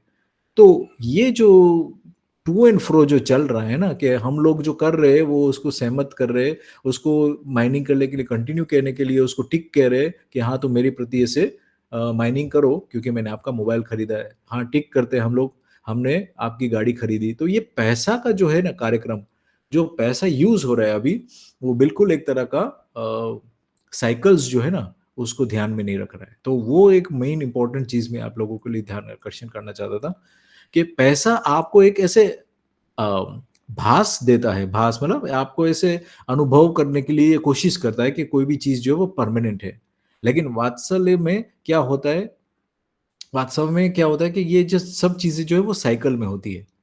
आपके पास बहुत सारे ढेर आलू आपने उगा दिए और बहुत सारे आलू जो है वो आपने उसको संग्रहित कर लिए। तो आपको एक कोल्ड स्टोरेज चाहिए उसके लिए। उसके बाद जो है वो थोड़ा-सा आपको वो भी खुद अमुक समय के बाद वो खराब हो जाएँगे। लेकिन पैसा जो होता है ना, आप जब उसको पैसे में कन्वर्ट कर देते हो, तो वो पैसा वैसा का वैसा ही रहता है। हालाँकि उसका इन्फ्लेशन में भी उसकी वैल्यू कम होती जाती है। जो चीज़ आज ₹1 में मिलती है, वो 10 साल पहले बहुत सारी भी चीज़ें मिलती थी ₹1 में। तो ये जो चीज़ें जो हम लोगों को समझना है ना, वो ये है कि पैसा जो है उसमें पावर नहीं है, चीज़ों में पावर है और वस्तु में जो पावर है, वही पृथ्वी जो है, वो सही धन पृथ्वी है हमारा। कहीं हम लोग ने ये सब चीज़ें भूलते गए और हम लोगों ने पैसे को प्राधान्य दे दिया और वही सब चीज़ें प्रॉब्लम का जड़ है ना? तो ये जो 2 वीडियो से पहले मैंने ये भी डिस्कस हुआ था कि फैशन वर्सेस फंक्शन। फैशन के चक्कर में हम लोग जो है वो फंक्शन जो है, उसका जो कार्यक्रम जो है, उसका जो एंड आउटकम आपको चाहिए था, उसको भूल जा रहे। एक साधारण चीज़ मैं आपको समझाने की कोशिश करूँ तो कैमरा आज भी वही चलते हैं फ़ोन में, लेकिन क्योंकि नया मॉडल आता है तो हम लोग उसमें इन्वेस्ट करने के लिए तैयार हो जाते हैं। गाड़ियाँ आज भी चल रही है अच्छे से, लेकिन हम लोगों को अगले साल नई गाड़ी बदलनी है क्योंकि उसमें फीचर्स कम हो गए, उसमें कंप्यूटर नहीं है, उसमें स्क्रीन नहीं आता है, आगे के जो पैसेंजर है तो उसको मूवी देखनी है, तो इसके लिए स्क्रीन वाला गाड़ी लेना है। ये सब जो हमारे अंदर जो है वो एक तरह का ड्राइव जो है कि हम लोग कुछ नया करते जाएँ, उसमें जो है वो पृथ्वी का जैसे कि उसने बोला था कि वो कंटिन्यूटी नहीं रहेगी। बहुत सारी चीज़ें का खदानें जो है वो ऐसे ही खराब होती जा रही है और पृथ्वी जो है उसकी सतह जो है वो खराब ही होती जा रही है। पृथ्वी के अंदर से जो चीज़ हम निकाल-निकाल से उसको छोड़ देते हैं ना, वही सब का प्रॉब्लम क्रिएट कर रही है। अब किसी को कोई प्रश्न है तो हम लोग रुकते हैं 1 मिनट यहाँ पर।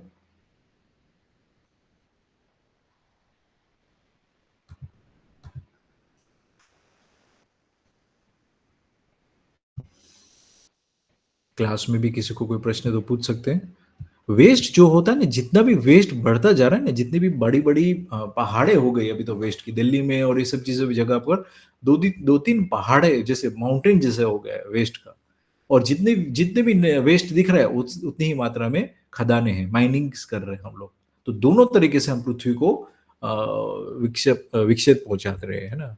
वो कार्यक्रम जो है वो सही मानव जो होता है वो ऐसा नहीं करना चाहिए उसको, मेरे दृष्टिकोण से। हम लोगों को ऐसे सोचना चाहिए कि सही में क्या हम लोगों को और कपड़े बनाने की ज़रूरत है इस पृथ्वी के ऊपर?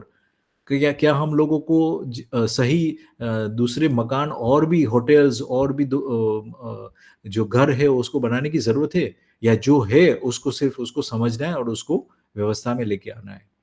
कितने सारे नए बिल्डिंग्स बन रहे हैं, कितने सारे कपड़े बन रहे हैं, कितने सारे खाने की जो व्यवस्था है, वो भी कितना सारा वेस्टेज क्रिएट करती है। 30% जो है वो इंडिया में ही फूड का जो है वो वेस्टेज हो रहा है।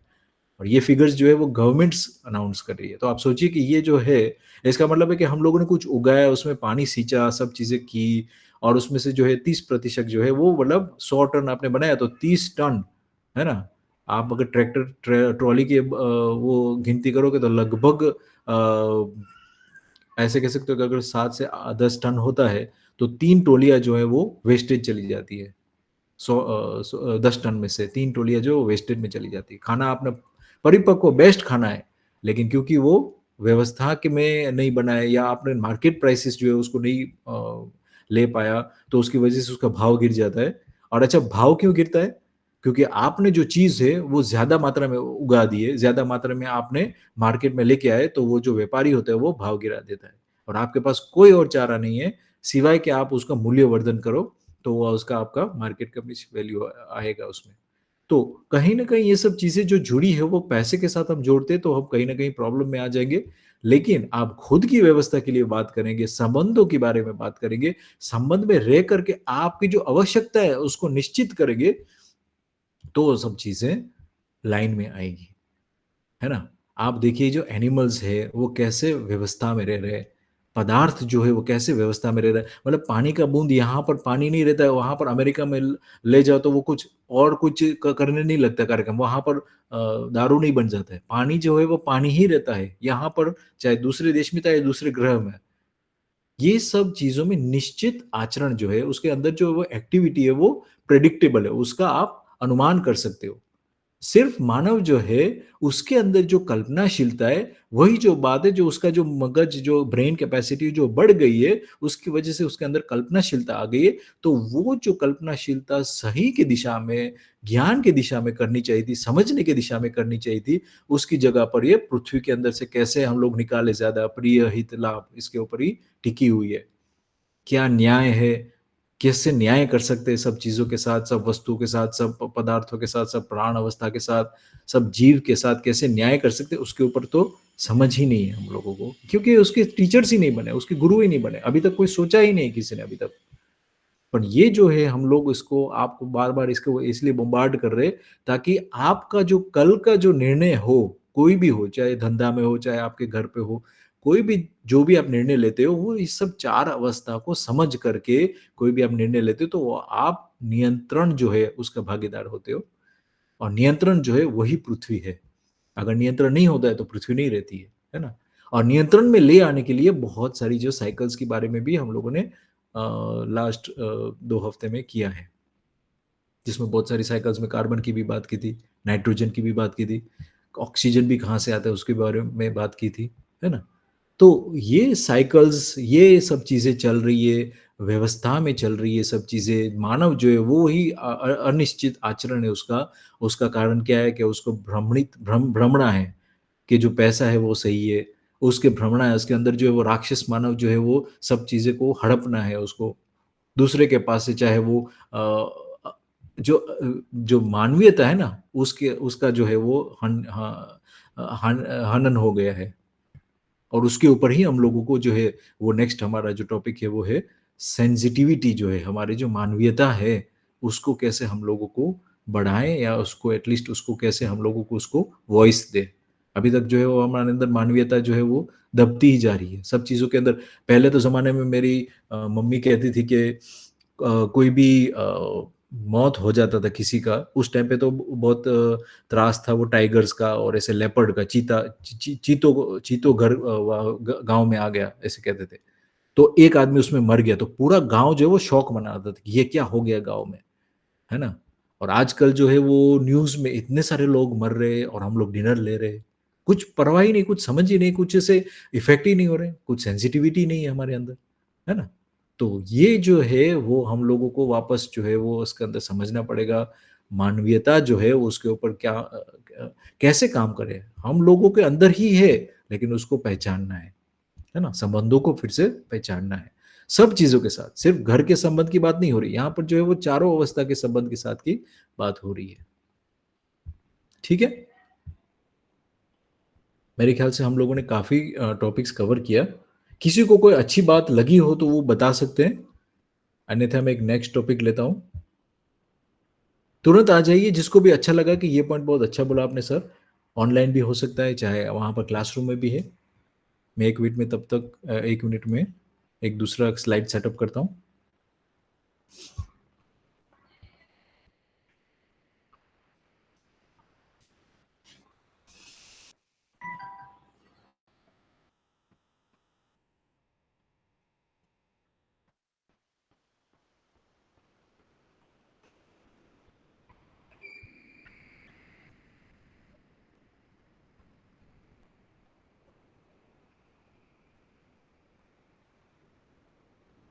चलिए, तो एक नया टॉपिक एक छेड़ते हैं आज फिर से।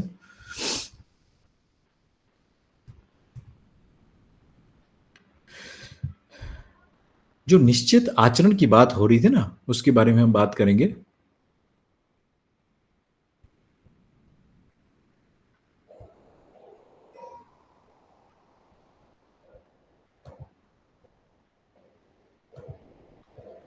जो परमाणु है, वो क्या है?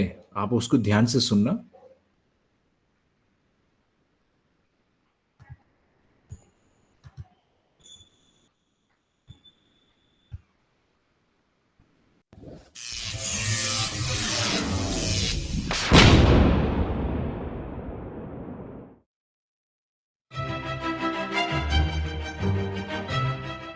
तुम सोच सकते हो सबसे छोटी चीज क्या है? शायद एक पैसा या एक बटन। एक चीयरियो कैसा रहेगा? ये लगभग आधा सेंटीमीटर ऊंची है, 1 मीटर में 100 सेंटीमीटर होते हैं और छोटा चले। नमक का एक दाना, ये लगभग 0.3 मिमी है, 1 मीटर में 1000 मिमी होते हैं और भी छोटा। बैक्टीरिया कुछ माइक्रोमीटर होते हैं, 1 मीटर में 1 मिलियन माइक्रोमीटर होते हैं। एक वायरस लगभग 20 से 300 नैनोमीटर होता है, 1 मीटर में 1 बिलियन नैनोमीटर होते हैं। डीएनए का व्यास लगभग 2 नैनोमीटर है। एक परमाणु का आकार केवल कुछ एंगस्ट्रॉम होता है। The size of an atom is only a few angstrom. 1 metre में 10 अरब एंगस्ट्रॉम होते हैं। जब आप एक परमाणु के बारे में सोचते हैं तो शायद आप कुछ ऐसा ही चित्रित करते होंगे। बाहरी तरफ आपके पास नकारात्मक आवेश वाले इलेक्ट्रॉन होते हैं। परमाणु केंद्रक बीज है, यह न्यूट्रॉन्स से बना है जिनका कोई आवेश नहीं होता, प्रोटॉन्स से होता है। यह मॉडल एक अच्छा प्रारंभिक बिंदु है। कुछ बातें यहाँ हैं जो आधुनिक विज्ञान से मेल नहीं खाती। एक तो नाभिक का आकार इससे काफी छोटा है। अगर मैं इसे सही पैमाने पर दिखाऊं तो आप इसे देख नहीं पाएंगे। इन इलेक्ट्रॉनों के साथ भी यही है। एक गलत धारणा यह है कि इलेक्ट्रॉन नाभिक की परिक्रमा ग्रहों की तरह होती है। दुर्भाग्य से ये अभी भी कई पाठ्य पुस्तकों में पढ़ा जाता है, पर यह सही नहीं। पहले कुछ पृष्ठभूमि को समझ लें। 2000 साल पहले प्राचीन यूनानी दार्शनिकों का यह विचार था कि सब कुछ छोटे कणों से बना होता है। उन्होंने इन छोटे कणों को अणु कहा। 1800 के दशक तक यह साबित नहीं था कि ये अणु वास्तव में मौजूद हैं। जब हमने विज्ञान का उपयोग करके इसे शुरू किया, पहले हमने सोचा था कि परमाणु दिखते हैं एक सकारात्मक आवेशित गोले के रूप में जिसके चारों ओर नकारात्मक आवेशित इलेक्ट्रॉन तैर रहे होते हैं। फिर पता चला कि यह सकारात्मक रूप से आवेशित गोला वास्तव में काफी छोटा था। हमने इसे नाभिक कहा। धीरे धीरे हमने जाना कि नाभिक प्रोटॉन और न्यूट्रॉन से बनी होती है। ये इलेक्ट्रॉन शुरू में चालाक थे। हमने सोचा इन्हें कुछ तो करना ही होगा। शायद ये नाभिक के चारों ओर इस तरह घूमते होंगे। इलेक्ट्रॉनों के विभिन्न ऊर्जा स्तर की खोज की गई। हम इन्हें खोल कहते हैं। खोल में केवल सीमित संख्या में इलेक्ट्रॉन ही समा सकते हैं। इलेक्ट्रॉन जितने अधिक, शेल्स भी उतने अधिक।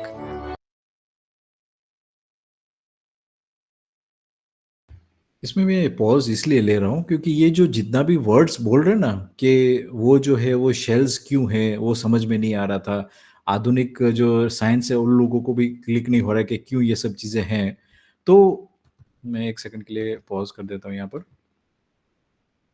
तो ये जो व्यवस्था के लिए जो वर्ड आता है ना कि जितना भी इलेक्ट्रॉन्स है, जितने भी ऑर्बिट जिसको कहते हैं ना, यहाँ पर जितने भी ऑर्बिट्स है, वो ऑर्बिट्स के लिए ये सब चीज़ें हुई है और उसका विकास हुआ है।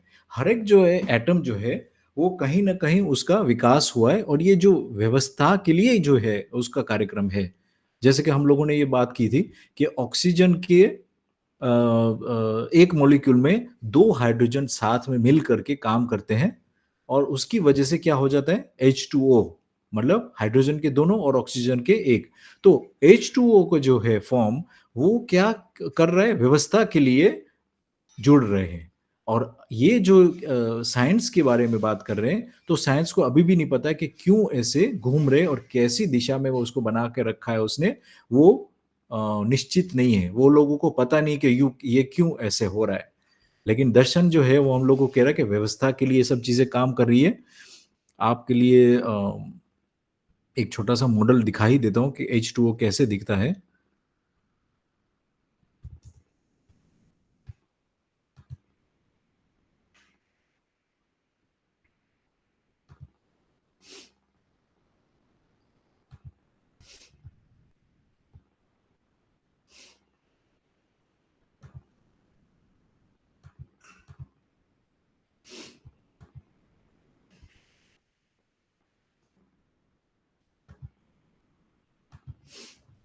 ये आप देख सकते हैं कि सिंपल भाषा में ऐसे दिखता है।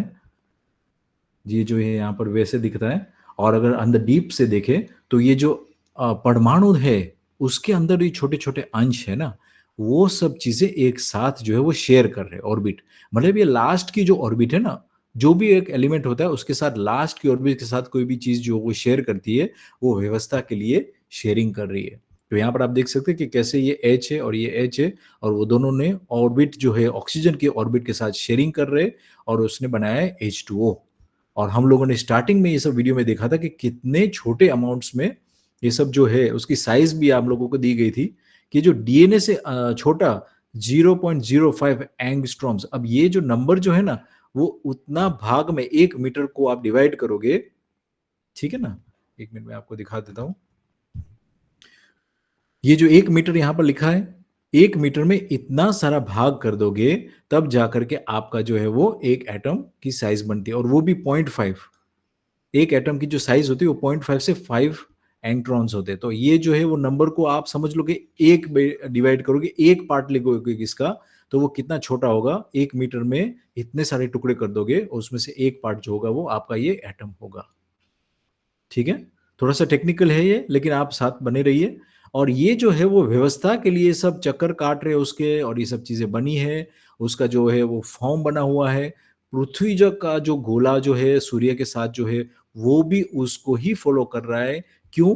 क्योंकि ये सब चीज़ें व्यवस्था में है ऑलरेडी। व्यवस्था में है, व्यवस्था के लिए। ये बहुत इंपॉर्टेंट है समझना कि ये सब एलिमेंट्स जो है वो व्यवस्था में है और व्यवस्था के लिए बनाए रखने के लिए कार्यक्रम उसका चालू है। वहां तक कि जहां पर भी ये सब चीजें इसका रॉ मटेरियल जिसको कहते हैं ना, जो ईंट जो होती है मकान की वही सख्त है इसलिए पूरा मकान खड़ा है। वैसे ही पूरी पृथ्वी में ब्रह्मांड में जो अंश जो होते हैं वो एटम्स जो होते हैं वो जो है वो उसका कार्यक्रम सही से काम कर रहे हैं। इसलिए पूरा जो पृथ्वी है वो हम लोग कह सकते हैं कि बैलेंस में है और पूरी पृथ्वी में बैलेंस, जीव अवस्था, प्राण अवस्था, है ना? उसमें भी बैलेंस में है। कहीं आप देखोगे कि ज़्यादा जानवर नहीं होते, उसको कंट्रोल करने के एक और प्राणी उसके ऊपर होता है। और उसमें जो है वो दूसरा प्राणी जो ऊपर होता है, उसका यही कार्यक्रम है कि वो उसको जो है वो नियंत्रित कर रहा है। कैसे नियंत्रित कर रहा है? जो सबसे उसमें जो स्ट्रॉन्ग है, जो सबसे उसमें जो अ जिसमें सबसे ज़्यादा ताकत है उसका वंश को आगे बढ़ाता है ना? तो वही जीव जो है उसको ही बच जाता है। जैसे कि फॉर एग्ज़ाम्पल वो जीव जो होता है वो बहुत छोटा है या वो जीव के अंदर बहुत सारा उसके अंदर एक तरह का सिकनेस है, तो वो जीव को तुरंत दूसरा जो बड़ा वाला जीव है, शेर है, जो भी है, उसको खा जाएगा। और उसमें से जो पूरा पूरे झुंड में जहाँ पर वो सबसे बेस्ट होता है वही सर्वाइव करेगा, और उसकी परंपरा बनती गई है। कहीं न कहीं हम लोग उसमें ही उसकी परंपरा को चला के आए और हम लोग आज पहुँचे हैं यहाँ पर। जितने भी विकलांग जो होते हैं, जिसमें भी बहुत सारी तकलीफ़ें होती है, वो जब जीव होते हैं उसको ये दूसरे प्राणी खा जाते हैं और उसको कंट्रोल करते हैं। तो प्रकृति में जो व्यवस्था है वो वैसे है कि उसको कंटिन्यू रखना है। कोई भी चीज़ जो है उसको साइकिल को कंटिन्यू रखना है। वहाँ तक कि जो जीव के जो होते हैं वो भी यही सब काम कर रहे हैं। प्राण अवस्था है वो भी सब साइकिल्स को कंटिन्यू रख रही है। कैसे? उसकी बीज परंपरा से। तो ये सब साइकिल्स का कंटिन्यूटी का कार्यक्रम है पूरी पृथ्वी में। तो हम लोगों को ये भी जो ज्ञान है, जो उसको हम लोगों को अगर नहीं समझ में आता है, तो हम लोग उस साइकिल्स को तोड़ने का काम कर देते हैं। वहाँ तक कि एटम्स को हमने पकड़-पकड़ के उसकी व्यवस्था को नहीं समझे। हम लोगों ने एक-एक एटम को पकड़-पकड़ के उसको चीर करके, उस तोड़ करके उसके एटम बॉम्ब बनाने में कार्यक्रम चालू है हमारा। किसी ने ऐसा लिखा, कोई आर्टिकल लिखा कि ये हाइड्रोजन है और ये ऑक्सीजन है और वो दोनों लोग मिल करके व्यवस्था के लिए काम कर रहे हैं। ये क्लोरीन है और ये सोडियम है। सोडियम है वो जो है वो एक्सप्लोसिव वेरी रिएक्टिव मेटल है। बहुत रिएक्ट करता है मेटल, है ना? हवा में जी डालोगे तो भी उसमें से स्पार्क्स और एक्सप्लोड हो जाता है। और क्लोरीन है वो ज़हरीली गैस है, दोनों मिल करके नमक बनाते हैं। ये इसके ऊपर किसी ने आर्टिकल लिखा कि व्यवस्था के लिए ये सब चीज़ें आ रही है, जुड़ रही है। तो हम लोग भी जो है हमारी मानसिकता जो है, वो सब चीज़ें को ऐसे जिसको कहते हैं ना बचपनापन है हमारी मानसिकता में भी, कि हम लोग जो कर रहे हैं वो कोई भी चीज़ को जैसे कि छोटा बच्चा है तो उसको पटक देता है, तोड़ देता है, उसको खोल करके देखता है कि क्या है उसके अंदर, कैसे चल रही है वो चीज़। वैसी टाइप की मानसिकता है। भले वो साइंटिस्ट हो गया है, लेकिन वो समझ नहीं पा रहा है कि वो व्यवस्था के लिए सोचना है और देखना है उसको। भले वो ज्ञान अवस्था है, लेकिन उसको लैबोरेटरी में यही काम कर रहे हैं। कि कैसे हम लोगों को उसके ऊपर सबसे ज़्यादा निकाल दें। जबकि प्रकृति में ऐसा तो कुछ है नहीं। जैसे कि हम लोगों ने परसों भी बात की थी, हमारे फेफड़े जो है वो सब ऑक्सीजन खो खींच नहीं लेते हैं। वो सिर्फ़ 10% या 15% खींच ले, 15 भी नहीं होता है। मेरे ख़्याल से 10 से ज़्यादा ही नहीं खींच सकता है ऑक्सीजन, और आप वहाँ साँस वापस छोड़ देते हो। तो बैलेंस में है, सब चीज़ें के बैलेंस में, और जगह जहाँ पर बैलेंस कम हो जाता है, वहाँ पर व्यवस्थाएँ ऐसी है, वहाँ पर बैक्टीरिया ऐसे है, जैसे कि हमने बात की थी कि नाइट्रोजन जो है वो ज़मीन के अंदर कम हो गया है, तो वो वहाँ पर ऐसे बैक्टीरिया जो है वो काम करना शुरू कर देंगे, हवा में से नाइट्रोजन खींच करके उसको नाइट्राइट्स और नाइट्रेट्स में कन्वर्ट कर देंगे, और मूड को जो जड़ें होती है उसको दे देते हैं। और वापस जड़ें जो है वो वापस ग्लूकोज़ देती है यही बैक्टीरिया को, और ऐसे ही जब साइकिल्स चलती रहती है। तो साइकिल्स का ही ये सब चीज़ें का कार्यक्रम है।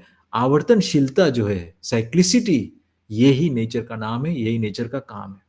यही हम लोगों को समझना है। हम लोगों ने पैसे की भी बात की थी कि इसमें से ये साइकिल्स को कैसे फ़ास्ट कर देता है या कैसे साइकिल्स को तोड़ रहा है। ये जो है, ये साइकिल्स को तोड़ने का जो कार्यक्रम जो है, उसको फिर से सही होने में बहुत टाइम लगता है उसकी वजह से। हमने पैसे से ड्रिल तो कर दिया ऑयल, नीचे से निकाल भी लिया, लेकिन वो जो लाखों करोड़ों साल लगते हैं वो ऑयल बनने में, वो टाइम कौन निकालेगा भविष्य में? हम लोग टेम्परेचर बढ़ाते ही जा रहे हैं। जीडीपी जो है हमारा वो बढ़ता ही जाएगा, क्योंकि हम लोगों को इतना सारा नुकसान भी सही करना है। जितना भी आपत्तियाँ आ रही है अभी, जितने भी भूकंप आएँगे फ्यूचर में, जितने भी वावाज़ोड़ू, हवा में प्रदूषण हो गया उसकी वजह से, जो वायु का जो है वो स्पीड बढ़ गया है उसका वजह से, जितनी भी बारिशें हो रही है, तो जीडीपी तो बढ़ना ही है, ये सब सुधारने के लिए। तो क्या ये कार्यक्रम जो है वो हम लोगों को यही सब चालू रखना है? क्या समझ करके, पृथ्वी में संबंध को समझ करके, सब चारों अवस्था में संबंध समझ करके काम करेंगे, तो वही हम लोगों का सही विकास गिना जाएगा। ये इम्पोर्टेंट है ना? यस, कोई प्रश्न है?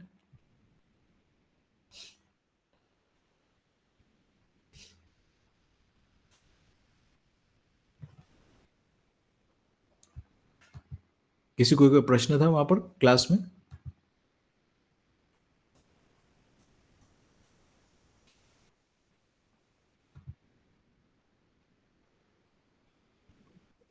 सर वो एडमिन का ऑप्शन आया था इसलिए एडमिट करने आया। अच्छा।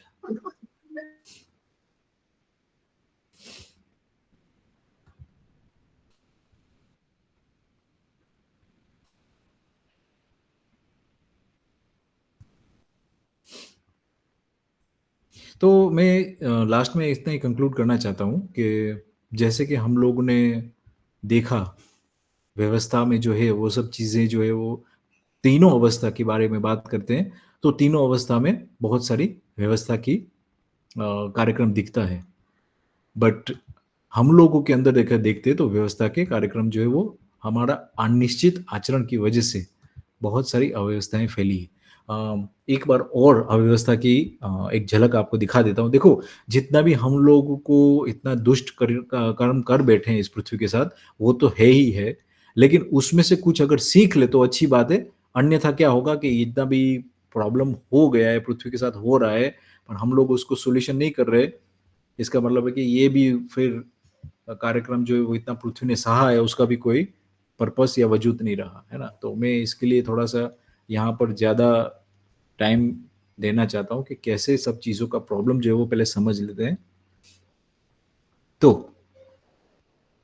पृथ्वी में जो है यहाँ पर देख सकते हैं आप, ये जो डेट है ना, यहाँ पर डेट चल रही है और 1960 से स्टार्ट हो रहा है मेरे ख्याल से और 2013 तक। ये 2013 में खत्म हो गई है। छोटी सी वीडियो है। 1953 सॉरी, ऐसा मुझको दिखा 1953 से स्टार्ट हुई है। तब कितना ब्लू था, कितना येलो थोड़ा सा ही था, अमुक अमुक जगह पर येलो था। और अभी जो है 2013 में ये जो लाल लाल हो गया है, वो सब जो है वो कार्बन की जो लेवल है, और उसकी वजह से देखो कार्बन की लेवल जब बढ़ती है तब उसके साथ गर्मी भी बढ़ती है।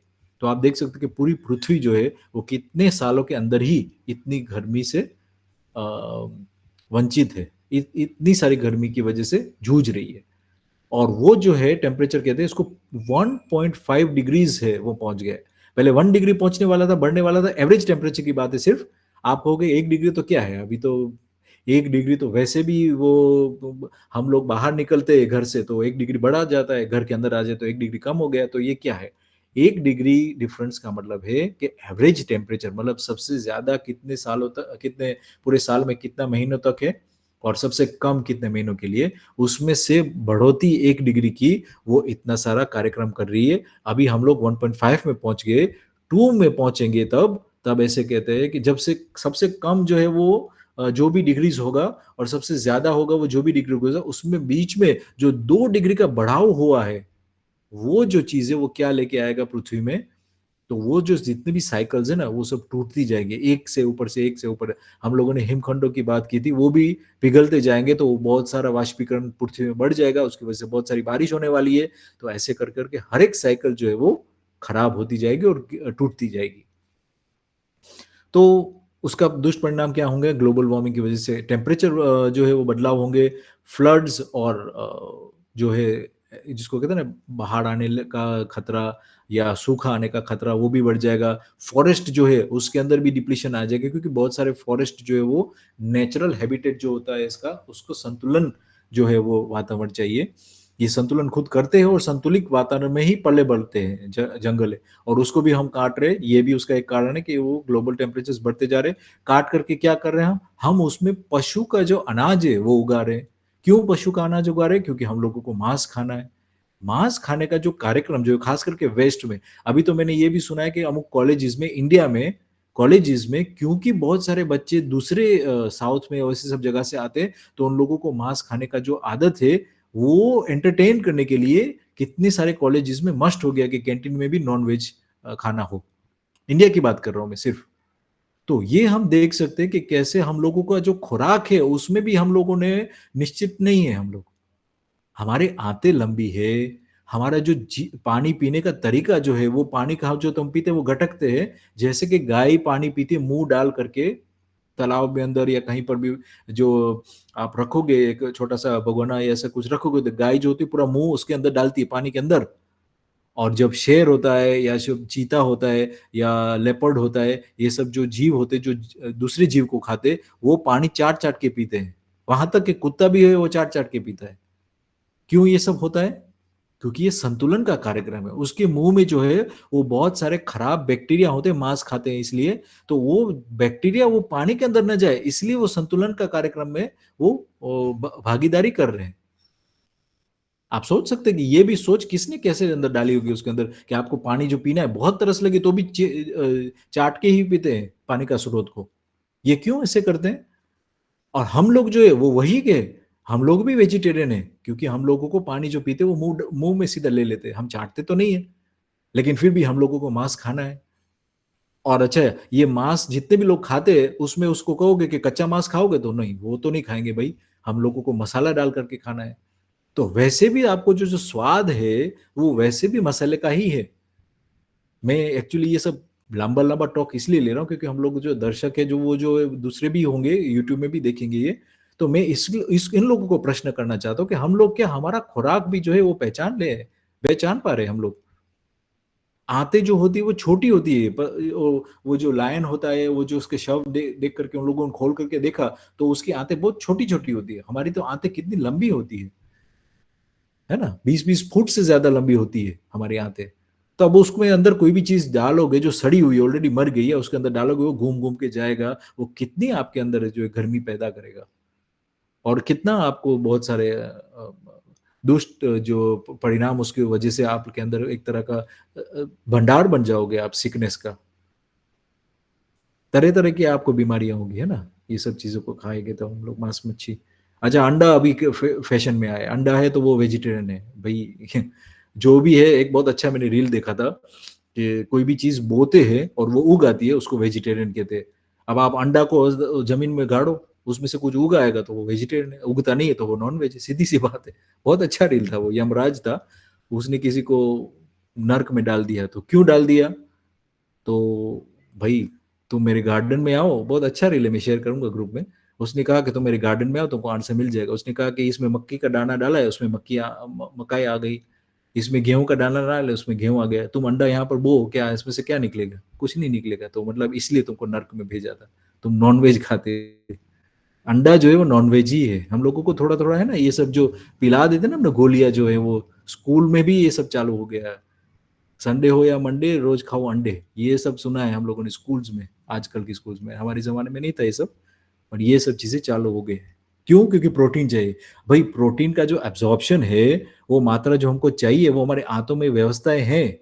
हम लोग सही खुराक को ही नहीं पहचान रहे ना, इसलिए प्रॉब्लम हो रहा है। हम लोग फास्ट फूड और पैकेट में जो आता है खाना वही इसको पहचान रहे, तो अभी तो फिर प्रोटीन का तो लेकिंग ही हो जाएगा। माइक्रो न्यूट्रिएंट्स हम लोग जो खुराक में आ रहा है वो नहीं आ रहा है क्योंकि खेडूत जो है वो एनपीके डाल रहे हैं वहां पर।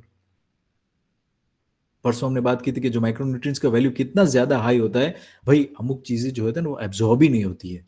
जो माइक्रो न्यूट्रिएंट्स होते नहीं है, आप एक सिंपल सी बात बताता हूँ आपको। जो राजीव दीक्षित का एक वीडियो है, आपके शरीर के अंदर कैल्शियम की कमी होती है ना तो उसमें एक छोटा सा दाने जैसा जो है वो कैल्शियम का आपको एक चाहिए, और कैल्शियम का दाने के जैसा उसके साथ आपको नींबू पानी भी लेना पड़ेगा। क्यों? नींबू पानी के अंदर विटामिन सी होता है। अब विटामिन सी की वजह से आपके अंदर कैल्शियम पचेगा। अब ये तो कोई समझाता नहीं, सिखाता नहीं है। हम लोगों को कोई भी चीज चाहिए तो सीधा कैल्शियम डाल दो मुंह के अंदर, कैल्शियम की गोली, लेकिन उसको एब्जॉर्ब करने के लिए विटामिन सी चाहिए। तो ये सब चीजें जो है वो एक साथ संतुलित करने के लिए एक साथ होती है, और तब जाकर के कोई भी चीज व्यवस्था में आती है। अन्यथा अव्यवस्था और बहुत सारे ये जो है वो लेटेस्ट आपको सब जगह पर ऐसे तो दृश्य हो गए। अभी तो राजस्थान में भी ऐसे पिक्चर्स दिखने को मिल जाते हैं। ये हालत है हमारी, है ना। जहां पर कभी भी बारिश नहीं होती वहां पर भी बारिश होने स्टार्ट हो गया है। क्यों हो रहा है ये सब? फॉरेस्ट को जो है हम लोग, हमारा जो कार्बन जो है वही बढ़ रहा है। कार्बन को कैप्चर करने का कार्यक्रम है ये पेड़ पौधे, ऑक्सीजन बनने का कार्यक्रम नहीं है। कार्बन को कैप्चर करके उसको सॉलिड फॉर्म में रखने का, सॉलिड मतलब इसका जो थर्ड है ना, उसको गुजराती में थर्ड कहते हैं, स्टंप कहते हैं उसको इंग्लिश में, ब्रांच और रूट सिस्टम और सब चीजें, उसके अंदर कार्बन सॉलिड फॉर्म में रहता है। और वही कार्यक्रम है जो है वो पेड़ पौधे का है खास करके। दूसरा कार्यक्रम ये है कि आपके लिए वो खाना बनाएगा। ये दो ही कार्यक्रम है प्लांट्स एंड ट्रीज का। तीसरा कार्यक्रम है ही नहीं ऑक्सीजन का बनाने का। वो जैसे मैंने बताया वो दरिया में ही हो रहा है, दरियाई घास और फाइटोप्लैंक्टन्स के द्वारा। ये दरियाई घास ही एक तरह की एल्गी जो होती है छोटी छोटी, उसमें से ऑक्सीजन बन रहा है। तो ये सब जंगल कट रहे, उसकी वजह से बहुत सारे जीव जंतु जानवर भी मर रहे हैं क्योंकि उसकी जो घर है वो उसके ऊपर निपटे हैं। बहुत सारे पक्षी है, जो हाथी है वो भी हमारे रहने की जगह पर आ जाते हैं, लेकिन सही में एक्चुअली हम लोग उसकी रहने की जगह पर चले गए, है ना। यहाँ पर लिखा है नो ट्री नो मी, मतलब अगर झाड़ ही नहीं होगे तो हम लोग कैसे जिएंगे। ये जो प्राणियों का एक जो किसको कहते हैं ना, बोल नहीं सकते, लेकिन उसका एक बहुत बड़ा मैसेज है कि हम लोगों को पेड़ चाहिए, पेड़ के साथ ही जुड़े हैं ये सब चीज़ें। तो व्यवस्था में और व्यवस्था के लिए ये सब चीज़ें हैं और हम लोगों को यही समझना है ना। चारों जो अवस्था है उसमें जो मानव जो है यहाँ पर, उसमें जो उसका उसका जो जुड़ान है ना, वो अगर जुड़ान जो ये तो 3 अवस्थाओं के साथ नहीं होता है तो मानव अकेला कुछ नहीं करेगा, पैसा अकेला कुछ नहीं कर पाएगा। ये सब तीनों जो चीज़ें वही संपत्ति है पृथ्वी की, और वही जो है वो जो कहते हैं ना खरे मायने में पैसा जो है वो हमारा यही है। साइकिल्स को समझना है, साइक्लिसिटी को समझ गए तो वही तो हमारा आवर्तनशीलता है। ठीक है,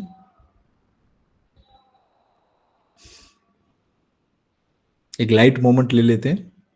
किसी को कोई प्रश्न हो तो अनम्यूट करके कर सकते हैं।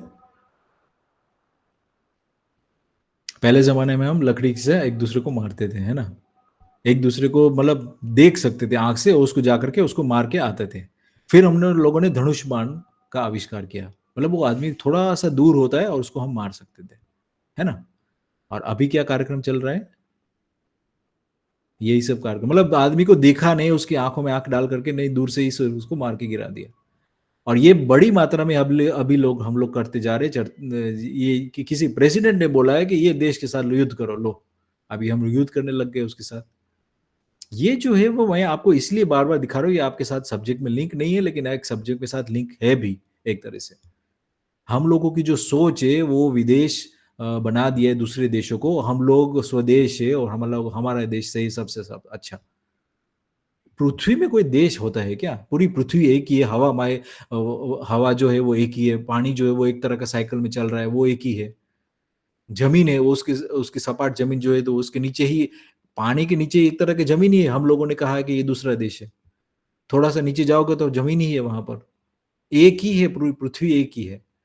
और ये हम लोगों ने लाइन्स बना-बना के उसके अंदर जो भी वो कार्यक्रम हम लोग कर रहे हैं, छोटे बच्चों की तरह, में जैसे मैंने बोला था वो।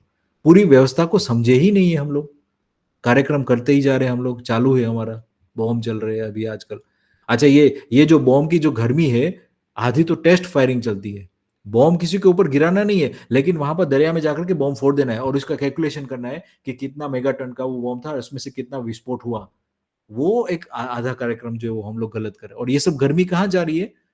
हमने नरसों डिस्कस किया था इसके ऊपर कि जो हमारे एटमॉस्फेयर उसके अंदर ही गर्मी रह जा रही है। जितना भी कार्यक्रम जो हम कर रहे हैं, टेस्ट फायरिंग करते हैं हम, जिसके मिसाइल आज हमने ब्रह्मोस को टेस्ट फायर किया, किसी देश के ऊपर नहीं गिराया, वो दरिया में ही समुद्र में गिराया। लेकिन वो जो गया, वो जो बीच में से वो धुआं छोड़ के गया, वो जो गर्मी जो है वो तो पृथ्वी में ही रह गई। वहां पर जो ब्लास्ट हुआ, दरिया के अंदर ब्लास्ट हुआ, वो गर्मी कहाँ गई? कितने सारे मछलियां मर जाती है उसकी वजह से। शॉक वेव होता है, उसमें गर्मी उत्पन्न होती है, ये सब वजह से। तो ये जो कार्यक्रम है ना, हम लोग कहीं न कहीं भागीदार होते हैं, हम लोगों के जो चुने हुए नेता हुए हैं, वो लोग हम लोगों को समझ नहीं पा रहे या हम लोग उसको समझा नहीं पा रहे। कुछ तो गड़बड़ है कि हम लोग ये चालू रख रहे हैं और ये सब चालू चक्कर चल रहा है और हम लोग देख रहे हैं कि हमारे 100 साल के अंदर कितना सारा गर्मी हम लोगों ने पृथ्वी में कर दी है ना? ये जो पॉइंट है ना, ये मैं आपको रेज़ कर रहा हूँ, ये जो कितना 63 से 2013, ये लगभग 40 साल के अंदर हम लोगों ने कितना कार्यक्रम कर दिया है, वो हम सब देख सकते हैं हमारे आँख के सामने। बढ़िया, तो अभी कार्यक्रम को चालू रखना है या नहीं रखना है, वो हमारा प्रश्न है ना? हमारी समझदारी जो है वो इसके ऊपर ही है कि हम लोग समझदार जल्द से जल्द बन जाए। जब हम समझदार बन जाते हैं तब हमारा जो क्रिया जो है वो अलग तरीके से हो जाती है। मैं आपको एक सिंपल सी एग्जांपल बताता हूँ। ज़्यादातर मैं एक्चुअली बोस्ट नहीं करना चाहता, बोस्ट मतलब दिखावा नहीं करना चाहता हूँ, लेकिन जब भी मैं पानी पीता हूँ, तब मुझको इतनी अंदर से हाश होती है कि कितना अच्छा पानी है। मैंने उसके लिए मेहनत की थी, जब छत में जब बारिश गिरती है, पहली बारिश गिरती है, तब उसको कलेक्ट नहीं करना है। दूसरी तीसरी या चौथी बारिश जब गिरती है और कच्छ में हैं हम लोग, है ना? जो भी लोग दूसरे देखते होंगे यूट्यूब में जहाँ पर रेगुलर बारिश हो रही है, वो तो आपको बारिश का पानी तो पकड़ना ही पकड़ना है। क्यों दूसरा पानी पी रहे हैं आप? मेरे को तो ये बात समझ में नहीं आ रही है कि हमारे आजू बाजू जो पड़ोस है उसमें से एक दो जन अब देख करके करने तो लग गए। क्या करते हैं, वो जो बारिश का पानी आता है ना, वो पाइप आता है, उसमें से वो बॉटल को काट करके उसमें से नली लगा करके वो टंकी के अंदर डाल देते, और वही पानी उसको पंप करते और वही पानी यूज करते कपड़े धोने के लिए और सब चीजें के लिए। पीने के लिए नहीं यूज कर रहे अभी भी। लेकिन समझ हो गई आपके पास, तैयार हो गई है आपके पास। इससे कार्बन के जो है, कोयला ही तो है कार्बन, आपको थोड़ा सा तैयार करना है। एक थैली भरनी है कपड़े की थैली, उसके अंदर कोयला डाल देना है। आप उस थैली को वहां पर पाइप के साथ बांध दो, और वो थैली उसके अंदर पानी के स्रोत में जो टंका है आप उसके अंदर रख दो, और जो वहां पर से जो पाइप आ रहा है उसमें से एक छोटा सा फिल्टर लगा दो। ये सब यूट्यूब में है। और ये बारिश का पानी जो आप संग्रहित कर दो, आपका पूरा साल का पानी पीने का हो जाता है। अलग टेस्ट होता है, पाचन शक्ति आपकी जो है वो आसान हो जाती है। कोई भी तरह का पथरी का इश्यू जो हो रहा है, खास करके कच्छ में कितने सारे लोगों को पथरी, सेकंड थर्ड पर्सन पूछते हो आप तीसरे व्यक्ति को, उसको पथरी है या पथरी होने की कगार पे, उसको पता भी नहीं होता है। और ये बारिश का पानी पीना स्टार्ट कर दो। लोग कहते कि नारियल का पानी पीना, नारियल का पानी क्या है? वो जो खारा पानी होता है वो शुद्ध हो के ऊपर जाकर के नारियल का पानी तो बनता है।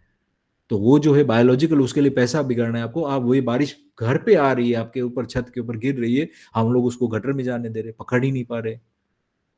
तो मैं जो कहता हूँ यहाँ पर आपको गाइड कर रहा हूँ, वो करने के बाद कर रहा हूँ। ये कर लिया मैंने, बारिश का पानी पकड़ लिया हमने। खेत में भी तालाब आप बना लो, अभी आपके पास खेत हो, अगर जितने भी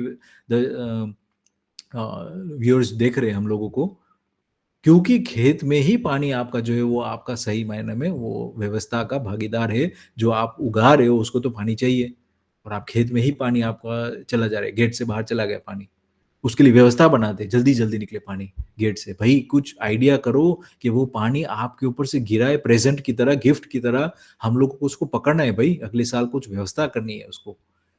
कुछ भी नहीं करना है तो उसको नीचे उतार दो जमीन के अंदर, आप उसको एक व्यवस्था में भागीदार बन जाओगे, है ना। अगर तालाब नहीं बनाना है, हालांकि क्या कहते हैं, ज्यादातर ये सब चीजें समझने जाएंगे ना, तो जितना भी आपके पास लैंड है उसका तीसरा भाग जो है वो तालाब के लिए रखना चाहिए। क्योंकि तभी तो आपका दो पार्ट जमीन है, उसमें से कोई भी पाक उगेगा। हम लोग जो है वो बोर को पानी को निकाल निकाल करके यूज करते हैं, क्योंकि गवर्नमेंट सब्सिडाइज करती है ये सब। ये जो ऊर्जा होती है ना, उसमें बहुत सारी ऊर्जा चाहिए। 3 फेज मोटर चाहिए आपको, आपको पता होगा। और वो 20 की 30 या 40 या 50 की मोटर चाहिए आपको। 50 का मतलब क्या होता है पता है? 50 हॉर्स पावर का मतलब होता है 50 घोड़े एक साथ चलते हो लाइन में, हाँ, एक जैसे एक धागे को खींचते हैं, वो कितना फोर्स चाहिए, उसमें कितना फोर्स होता होगा, वो 50 घोड़े, तब जाकर के 50 की मोटर कहते हैं उसको। और ये पानी का स्रोत नीचे ही चला जा रहा है। और भी, मैं जब था मेरे टाइम पे, मेरे को याद है 300-400 फुट में पानी आता था, अभी तो 1000 फुट में पानी आ रहा है। 1000 मिनिमम हो गया है। तो 1000 फुट का मतलब और भी ज्यादा हॉर्स पावर की मोटर चाहिए आपको। तो ये सब करके रहना है कि हर बार यही सब चलते रहना। कुछ भी चीज़ स्तर, उसका स्तर नीचे गया तो आप उसको पाइप और ऐड कर दो, मोटर और बढ़ा दो, गवर्नमेंट सरकार को और प्रेस करो, पैसा और बिगाड़ो उसमें पानी का स्रोत को नीचे से खींचने का, जबकि ऊपर आकर के दे रहा है, प्रकृति आपको दे रही है ना। हम लोग उसको को समझना नहीं। तो साइकिल्स में मेरी लैंग्वेज थोड़े से मैं उत्सुक हो जाता हूँ ज्यादातर, लेकिन आप समझिए, अगर हम समझने के बाद भी हम लोगों को इम्प्लीमेंट नहीं करे कुछ भी, तो हम लोग ने समझा ही नहीं है। सही व्यक्ति जो समझ जाता है वो उसको तुरंत तुरंत इम्प्लीमेंट कर देता है कि नहीं सही बात है, प्रकृति में साइकिल है, साइकिल को हम समझ नहीं रहे, इसलिए सब तकलीफें आ रही है। आपको देख करके, क्योंकि आप सही काम कर रहे हो, आपको देख करके दूसरा आदमी को पूछने आएगा आपको, और आप उसके भागीदार बन जाओगे सही काम करने में। आपको भी उत्साह आएगी उसको समझाने में, उसके खेत में जाकर के सेम चीज करने में जो आप कर रहे हो व्यवस्था में ऑलरेडी। तो आप उसका एक अर्निंग का भी जरिया बना सकते हो, कंसल्टेंट फार्मर बन सकते हो आप। आप सही तो कर रहे हो, लेकिन आप दूसरे को गाइडेंस कर लो तो आप, आपको भी कोई पैसा देगा उसके लिए। 1000 रुपए ले जाइए आपके खर्च के लिए, आपने सही काम मेरे को दृष्टिकोण पे दौड़ा है, तो उसके लिए आप ये पॉकेट में रखो। सही काम करने वाला, सही प्रकृति के साथ नियम को समझने वाला कभी भी खाली हाथ नहीं लौटता है। ऑलवेज उसके साथ सब चीजें उसके साथ है।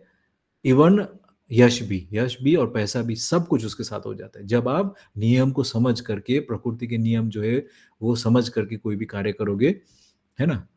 सिंपल सी बात है, हम लोग को सेड़े में झाड़ उगा देते हैं, सिंपल सी बात है, उसके वजह से पक्षी बैठेंगे उसके ऊपर, पक्षियाँ बैठेंगे तो आपका जो है वो कीड़े-मकोड़े वो खाने के लिए वो, क्योंकि उसकी आँख बहुत तेज़ होती है। हमारी आँख जो है, आप लोगों का सबसे लेटेस्ट मॉडल क्या है फ़ोन का? उसमें 50 मेगापिक्सल का है, 100 मेगापिक्सल का है। ये जो हमारी आँख है ना वो 64,000 मेगापिक्सल है, 64,000। अभी इसको गुजराती में कहेंगे तो कितना, मतलब 50,000 मेगापिक्सल से ज़्यादा 64, 66 नहीं कहेंगे उसको, क्या कहते हैं 64, तो 64,000 मेगापिक्सल, और आपका कहाँ 100 मेगापिक्सल का आपका जो नॉर्मल फ़ोन है वो। और ये जो है वो वस्तु हम लोगों को मिली है विरासत में। ऐसी सब चीज़ें जो है, मानव जो है, हम लोगों को मानव को नहीं समझ रहे, हम लोग पैसा को प्राधान्य दे रहे हैं। एक बहुत बड़ा अच्छा सूत्र है, आदमी की सही कमाई है या सच्ची कमाई है, वो दूसरा आदमी है। हम लोग जो कमा रहे हैं ना, सही में अभी जो पैसा जो है वो न्यूनतम है, सबसे नीच की और सबसे कम ही की चीज़ है। सही से बेस्ट जो है आदमी की कमाई दूसरे आदमी से कम नहीं हो सकती है। दूसरा ही आदमी आप कमाओगे तब आपने सही चीज़ कमाई है। ध्यान से अगर देखोगे तो हम लोगों को सही मात्रा में हमारी जो फ्रेंडशिप्स है, हम लोगों के साथ जो जुड़ते हैं, वो वही लोग जो है वो हम लोगों का साथीदार बनते हैं, और वही लोग जो तो हमारा जीवन में जो है कुछ प्रेरणा लेके आते हैं, कुछ आगे बढ़ाते हैं हमको। वही लोगों के साथ हम जुड़ते हैं और वही हमारी सही की कमाई है। अन्यथा जितनी भी दूसरी कमाई है वो पैसे के साथ स्थूल है, स्थूल वस्तु जो है वो कोई भी तरह का कंटिन्यूटी नहीं लेके आती है। वो आपका जो निर्वाह है उसमें मदद करती है। पैसा जो है वो आपका संबंध जो है किसी के साथ उसमें निर्वाह में काम आता है। फॉर एग्ज़ाम्पल आप किसी के घर पे जाते हो और आप वहाँ पर आपके खेत में जो भी हुआ हो वो लेके जाते हो, तो वो संबंध का निर्वाह हुआ ना उसके साथ। आप 1-2 केजी फ सब्ज़ी लेके जाते हो उसके घर पे, तो वो भी उसको अच्छा लगता है कि हमारे घर पे आया, तो संबंध का निर्वाह हुआ। इसके लिए वस्तु है, इसके लिए पैसा है।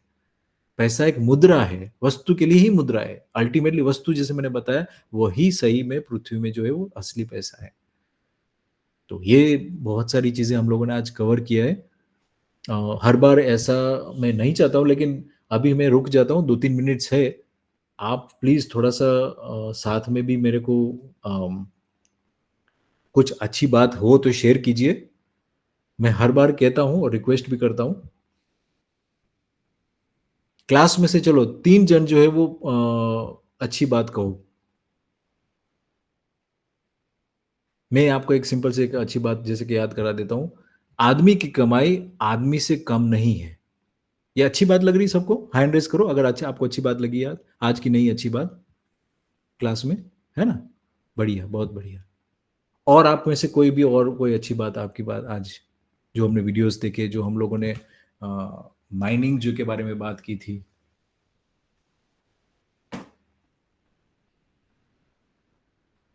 ऑनलाइन भी किसी को कोई क्लास में से तो चाहिए ही चाहिए। हम लोग वेट करेंगे 2-3 मिनट।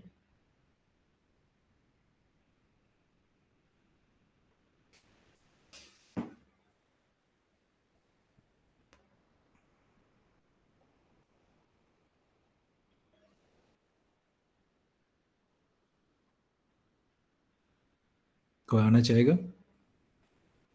मेरा लेक्चर अभी खत्म हुआ है, कोई भी और जोड़ना चाहेगा तो जोड़ सकते हैं।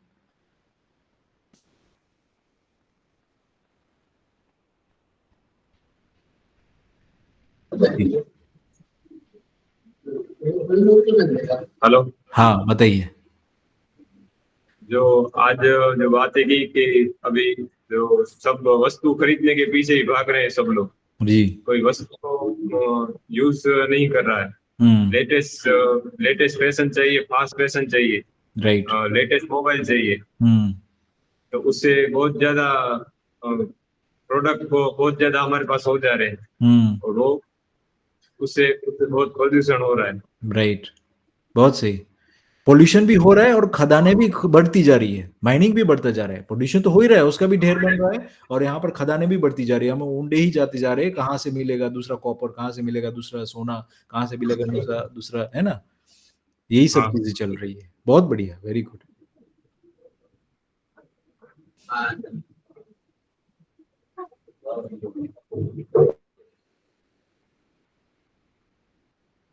और किसी को कोई शेयरिंग करना हो? ये बहुत अच्छा पॉइंट बोला अर्जुन ने, क्योंकि ये मुझको लगता है कि कहीं न कहीं अगर हम लोग कुछ स्टॉप करना है तो वो हम लोगों को ही स्टॉप करना है।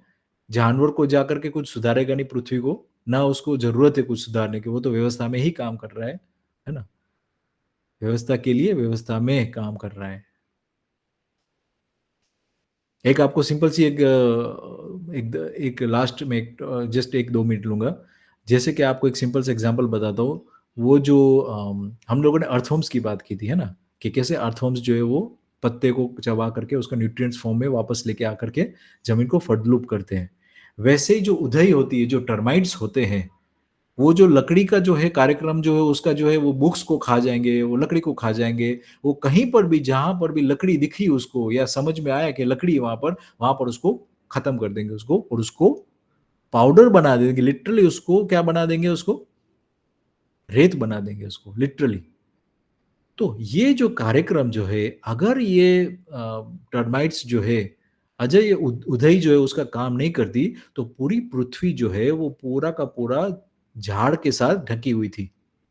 आज भी देखते हैं हम लोग तो उधई जो है वो काम करती है, इसकी वजह से हमारे पास ज़मीन है, कुछ भी रहने की या कुछ भी करने की। अगर उधई नहीं होती तो पूरा का पूरा ज़मीन जो है वो पूरा झाड़ के साथ मरे हुए झाड़ का शव जो होता है उसके साथ घेरी होती।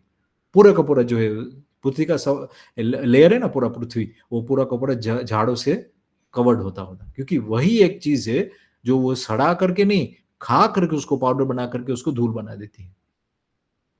और किसको पकड़ती है वो? जो नाज़ुक है, जो खराब है पेड़, जो खत्म हो गया है पेड़, उसको ही पकड़ रही है।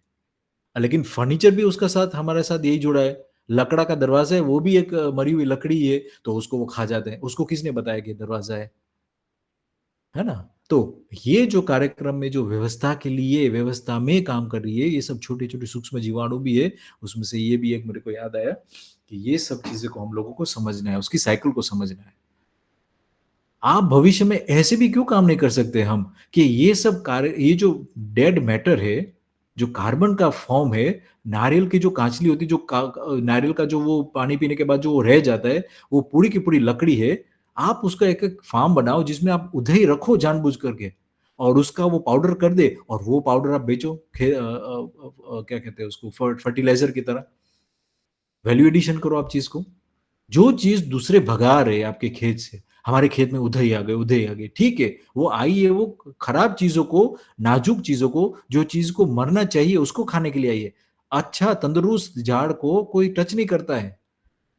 तो हम लोगों के झाड़-पानी इतने नाज़ुक नाज़ुक हो गए कि वो उधई आ जाती है हमारे खेत में क्योंकि वो चीज़ ही हमारी ज़मीन में नहीं है, जो है वो पौष्टिकता तत्वों के फॉर्म में क्योंकि हम लोगों ने यूरिया, डीएपी डाल दिया इसलिए उधई बढ़ गई है। अब इसका उल्टा कर सकते हैं आप उसमें से कुछ भी एक खेत ले लो, उसमें नारियल के जितने भी पीने के बाद नारियल का जो वो वेस्ट होता है, उसमें से आप खाद बनाओ। उधे को पकड़ करके उसका वो घर बना करके वहाँ पर उधे को लिटरली आप उसको फैला दो उसके ऊपर और वो खा करके आपको पाउडर बना देगी, वो पाउडर को बेचो, देखो कितना न्यूट्रिएंट्स होता है उसमें। नारियल जैसी चीज़ जो है वो उसके अंदर कितना पौष्टिक तत्व होता है, तो उसके शेल के अंदर भी कितना पौष्टिक तत्व होंगे। है ना? तो ये सब चीज़ें सोचने की बात है कि कैसे आप लोगों को आइडियाज़ कहाँ से कहाँ आप लोगों को चीज़ जब साइकिल आपको पता है, जब व्यवस्था में सब चीज़ों को आपको पता है, तब आप कहाँ से कहाँ बिज़नेस के आइडियाज़ भी ढूँढ लेते हैं, है ना? चलिए मैं यहाँ पर लेक्चर स्टॉप करता हूँ। कोई भी क्वेश्चन और आंसर हो, मैं सोचता हूँ कि हम लोग व्हाट्सएप में छोड़ देते हैं कि ओपन स्टूडेंट्स के लिए एक कार्यक्रम जो है वो स्कूल क्लास के बाद आपको अगर प्रश्न पूछना हो तो वहाँ पर भी पूछ सकते हैं, ताकि हम लोगों को कोई भी एक वन वे कम्युनिकेशन ना रहे। मैं बार-बार ये इसके ऊपर ध्यान रखना चाहता हूँ कि हम लोग ये टू वे कम्युनिकेशन रखें, ठीक है? बाकी तो हम लोग को टाइम पे स्टॉप करना चाहते हैं, तो हम लोग ये लेक्चर एंड करते हैं यहाँ पर। नमस्ते, कल मिलते हैं।